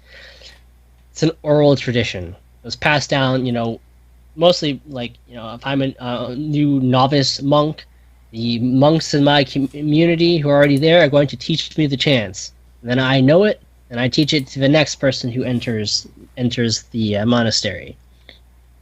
That's pretty much how this is passed down. Now, Guido notes that this creates a lot of discrepancy. And for instance, even within a single monastery, right, if you learn from one guy and not the other guy, you might end up singing slightly differently than everybody else. So he wants to standardize this.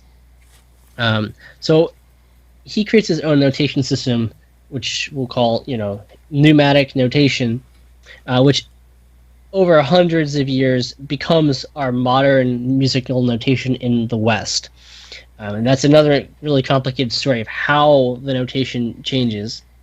But essentially, it's just a descendant of Guido's notation system for ease of teaching chant to new monks. Okay. Now, Guido himself notes that there are a whole bunch of things that he cannot capture. But what he does capture is pitch relative to the preceding and the following pitch in a more or less absolute fashion.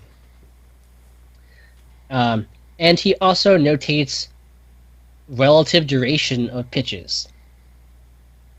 Okay. Now, again, he notes that there's a whole lot of things that get lost in this effort to create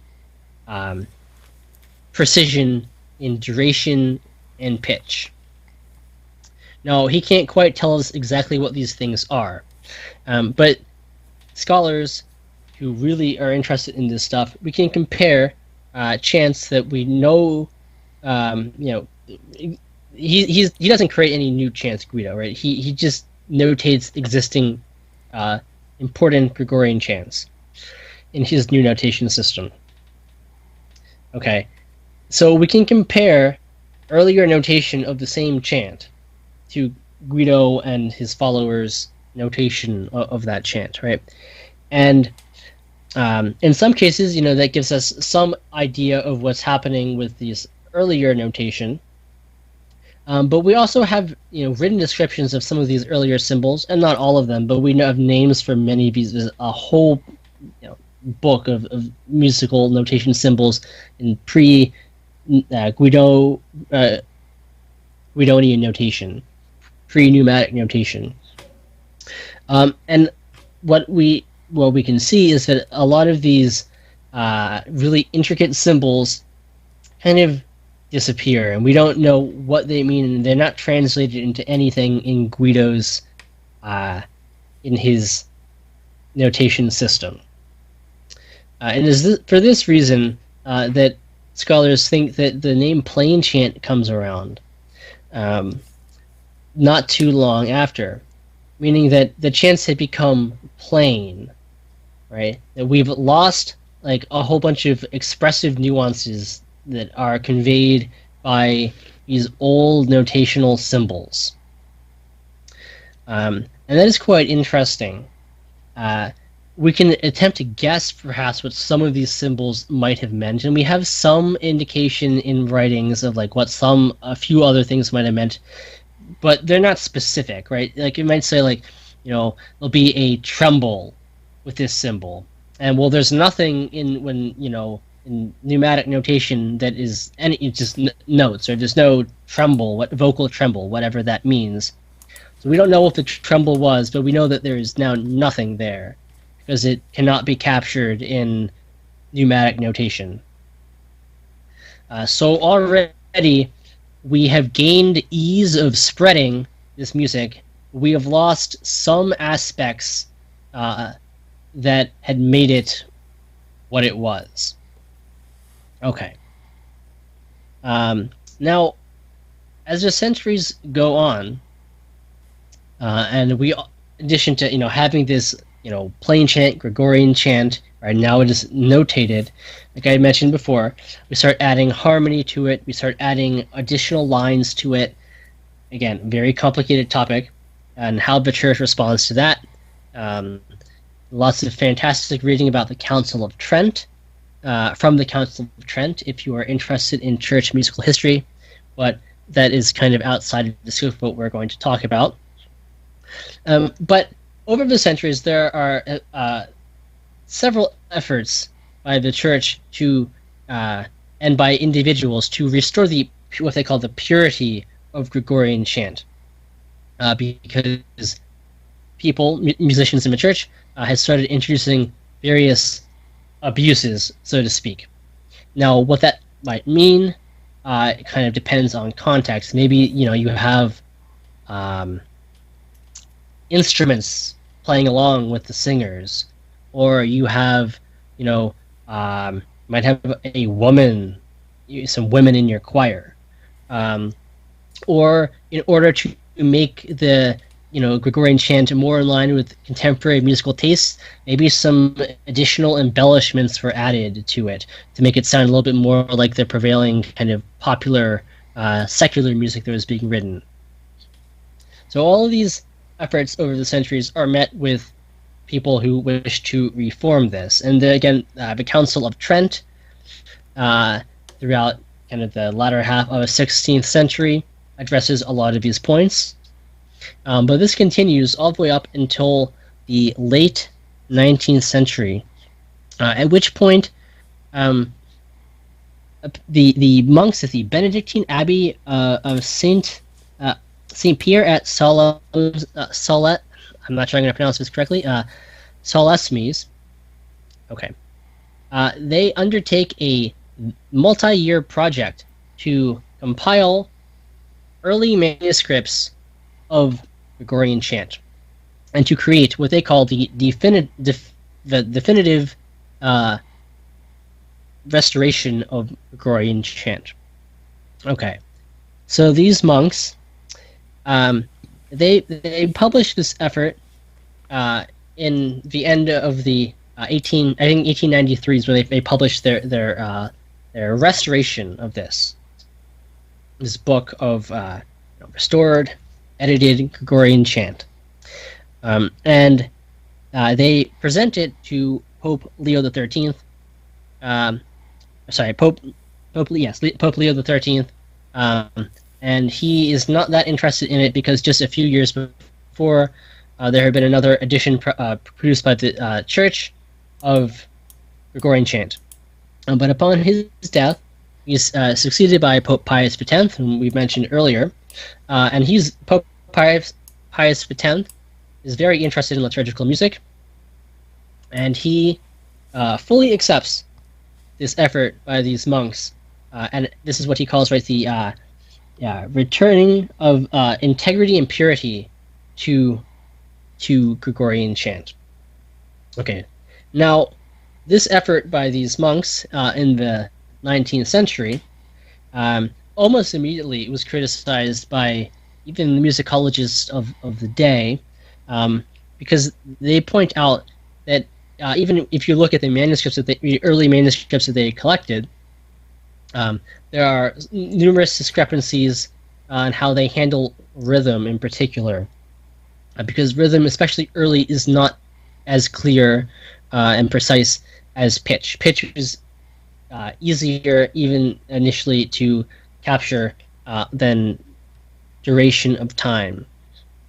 So they're criticized for ignoring a lot of and making really heavy-handed editorial decisions about rhythm in particular. And they also are criticized because the manuscripts that they have, that they consulted and compiled, they do compile all the manuscripts that they used, have lots of notes in the margins, much like you might today have, like indications of loudness, right, dynamics, and things like that, and text that tells us in modern notation, like play with expression or that sort of thing. These existed in these early manuscripts as well, and they are ignored. Although they are in the early manuscripts, they are removed from the edited version. A lot of these attempts to use words to make the plain chant less plain, so to speak. Even in the early days of pneumatic notation. Okay, but this book from I believe 1893 is still the definitive edition in the Catholic Church of Gregorian chant. Now, as the years have gone on, right, scholars have only been able to point out more inaccuracies and more heavy-handed editing that these monks did. And we've also, as we talked about, I think a few weeks ago, right, the whole idea of historically informed performance, we know a lot more about historical performance, and also we know a lot more about what we don't know. So, for instance, we may know that relatively, right, as Guido notates a C to a D, I mean, these are relative scalar degrees, right? And so we have some sense of what a C and a D are, but only relative to each other, because the idea of what a C itself is at the time varies city to city and to an enormous degree, right? We have some early pipe organs, for instance, where an A on some of these early pipe organs from, I think, like the 1400s, it's like almost a C today, what we define as a C today. So there's a whole issue of definition of pitch, which varies city to city. We also have a question of how we divide an octave. Or a question of this is a very vexing question that has gone back to Pythagoras, right? And how we literally define the intervals that make up music mathematically, right? Can we use certain ratios or not? So today we sing in equal temperament, which equal temperament is not perfected until about 1914 or 1915. The mathematics for it. It is quite complicated to come up with a math for equal temperament. So for anything prior to that, equal temperament truly does not exist, which means that every different key has its own character. The intervals are slightly different in each key. What the intervals actually mean to a given composer, right? What system of dividing the octave that they're using is quite hard to tell. Now, as we get closer to 1900, we can have a little bit more certainty. But when we're talking about 1750, we have absolutely no idea, right? Or even, like the 12th century when Guido is standardizing his notation of these chants from approximately 1750. Okay, so what all of that adds up to is that what we consider Gregorian chant today is kind of a somewhat scholarly, using the standards of 1893, editorial decision on the part of a couple of monks to reconstruct what they consider to be Gregorian chant. Right? We've gone from something that comes about in 1750 approximately, and kind of uses the story and the authority of the Pope to kind of crush and stamp out all sorts of other chant traditions, but the essence of which we don't really know because it's not notated for like 150 years. Then it's notated in a way that we still don't really understand. It is then notated in a predecessor to modern notation, but seems to lose a lot of its character by the omission of Guido, the guy who comes up with this notation. So we lose some of the expressive nuances that characterize it. It is repeatedly over the centuries being transformed with various abuses, so to speak. Whether you consider them abuses or not, that is, I think, it's up to your interpretation, and met by reformers who try to restore it to its purity, until we finally come up with these monks who have their version of restoration of purity, and integrity and purity. We also, as I pointed out, are missing all sorts of things such as intonation and relative pitch, right, and how we divide the octave, so like literally relative intervals that we'll never be able to recover. And they probably vary quite a bit, like from one monastery to the next monastery, and from one church to the next, cathedral over. All that to say that Gregorian chant clearly is a living kind of, at least when it came about, it's probably a more living sort of body of music.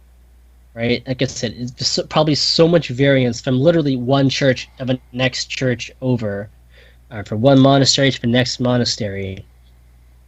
And probably did allow a lot of more individuality to it, which is why we have all these, things that indicate, trembles of the voice and that are lost now with modern notation. And so what we have now is this really standardized thing that is, yes, universal, right? But what it actually is, in relation to what we seem to claim it is, it's not really clear, right? Is this really the quote only chant the church has inherited from the ancient fathers? I mean, inherited in some sense, maybe. Now, whether you consider 750 AD to really be the ancient church fathers, again, that's maybe a matter of your opinion. And now you also have to ask, in what manner have we really inherited it, right? Have we inherited it in a true, authentic fashion, to what it was when it first came about? The answer is undoubtedly not, right? It's certainly something that has some linkage to these earliest days, right? Certainly, one thing that has not changed much or at all is the text. Okay, that certainly hasn't changed. Note-wise, it sounds in some ways like someone in the 1890s who kind of is interested in historical music, what they might come up with. Would it be what a scholar today would come up with? Probably, who really studies this stuff? Probably not that close. Or maybe, close in some ways and not close in other ways. So, quite interesting that this is, to me anyway, that at least in the Catholic Church, there's a segment of people who insist that this is the only music that is admissible in liturgy, which is not something that the Church has pretty much ever actually held, but also that it is, in some ways, the purest form of liturgical art. It's very interesting just to think about all the ways that it has come down to us, and what the efforts of humans in their limited capacities adding to this, what that means for people who seek to have a kind of unbroken liturgical tradition. What that means, the addition of human editorial decisions over centuries. So I find that the whole history kind of quite interesting, and also how it plays into modern dynamics within the Catholic Church. I'll just close with another quote from Pius X, and I also find this quite interesting. He says, "The more closely a composition for church approaches in its movement, inspiration, and savor the Gregorian melodic form, the more sacred and liturgical it becomes, and the more out of harmony it is with that supreme model, the less worthy it is of the temple." So this is where he's discussing that you can have quote-unquote modern music, things written by living composers that can be within liturgy, except for things that the priest himself has to chant. But he notes that, again, the more closely it approaches the movement and the melodic form of Gregorian chant, the more appropriate it is. And the more, in some ways, the more universally uplifting it is. He notes also that Gregorian chant is universal and in giving an impression of good, is what he calls it. And he says that all music that must be used in liturgy has to be capable of universally giving an impression of good, whatever that means. So Gregorian chant is apparently the most universal way of creating an impression of good. Again, what exactly the melodic form of Gregorian chant is seems to have changed quite a bit over the last, 1250 some years. But that is kind of what the church still holds. Even today, right? We go back to our bracket of Vatican II. Vatican II still says that they have lots of notes about what is appropriate within music, but they note that I think I'm going to quote here that Gregorian chant is specially suited for the Latin Mass. So if you're going to say Mass in Latin, Gregorian chant is the best, but not the only option. So to me, it's kind of a fascinating history. It is not this, clearly unbroken thing transmitted directly into the ear of Saint Gregory the Great by the dove that is the Holy Spirit, and has come to us in a pure form and has been restored to its purity over the centuries. It's kind of a living thing that has undergone lots of transformations over the centuries, and how close it is to what it originally was, we have absolutely no way of really knowing. Fascinating. I knew literally nothing of that, except for like what I remember from your article in the dialectic from back in the day. Real quick, Kai says, which book was that again? And I don't remember where he said that. So I don't know what he's referring to. Yeah, I don't know. I'm not sure what we're referring to particularly there. So yeah, I feel like it might have been about.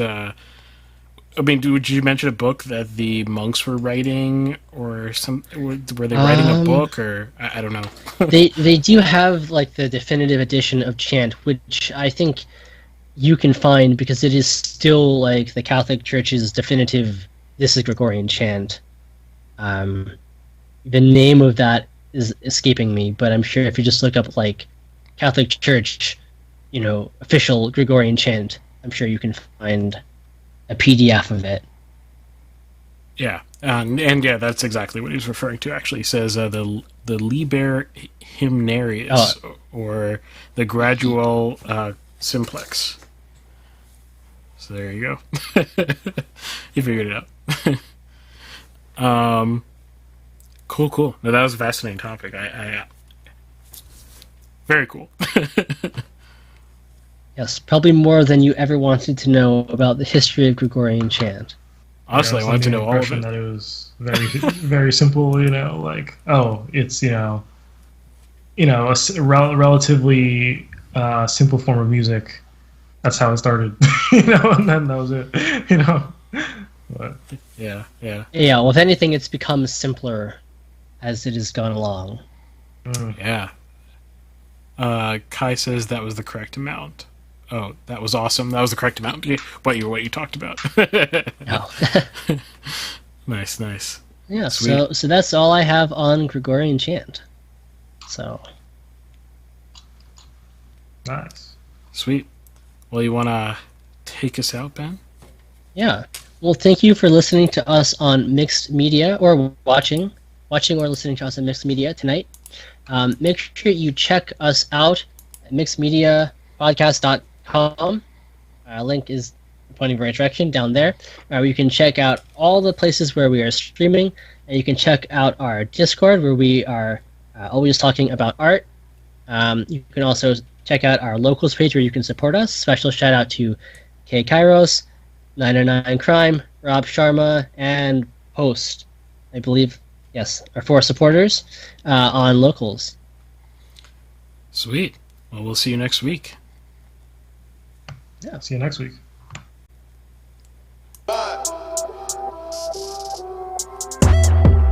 Look, tell a man no trouble. I don't want beef, man. I just want vibes. Big man like me, no need for the telephone hype. I got too much getting online. One rule, then dead I'm on site. Wrong move, I bet they gon' ride. No need for the telephone hype, nah. No need for the snoozing. Big whip outside, I'm cruising. Big stick inside, no losing. Better watch out for the snake and Judas is. Don't ask them who this is. I bet they know what I'm moving in. I bet I show it into a dim. How you hate and then lose again? How you hating my vibes? Why you wasting my time? Getting hype on my line. Tell a man I don't want feedback, I just want relax. Brand new whip, two-tone, I need that brand new hit. You know, like lean back, brand new bits I live in. We pack, man, you never gon' like us. Get them on sight now, let them on light. That way they know I'm more righteous. Look at my life, I'm living alright. I'm nice, you know I'm alright. Cause looking like Christ, no need for the hype or fight or telephone vipers. No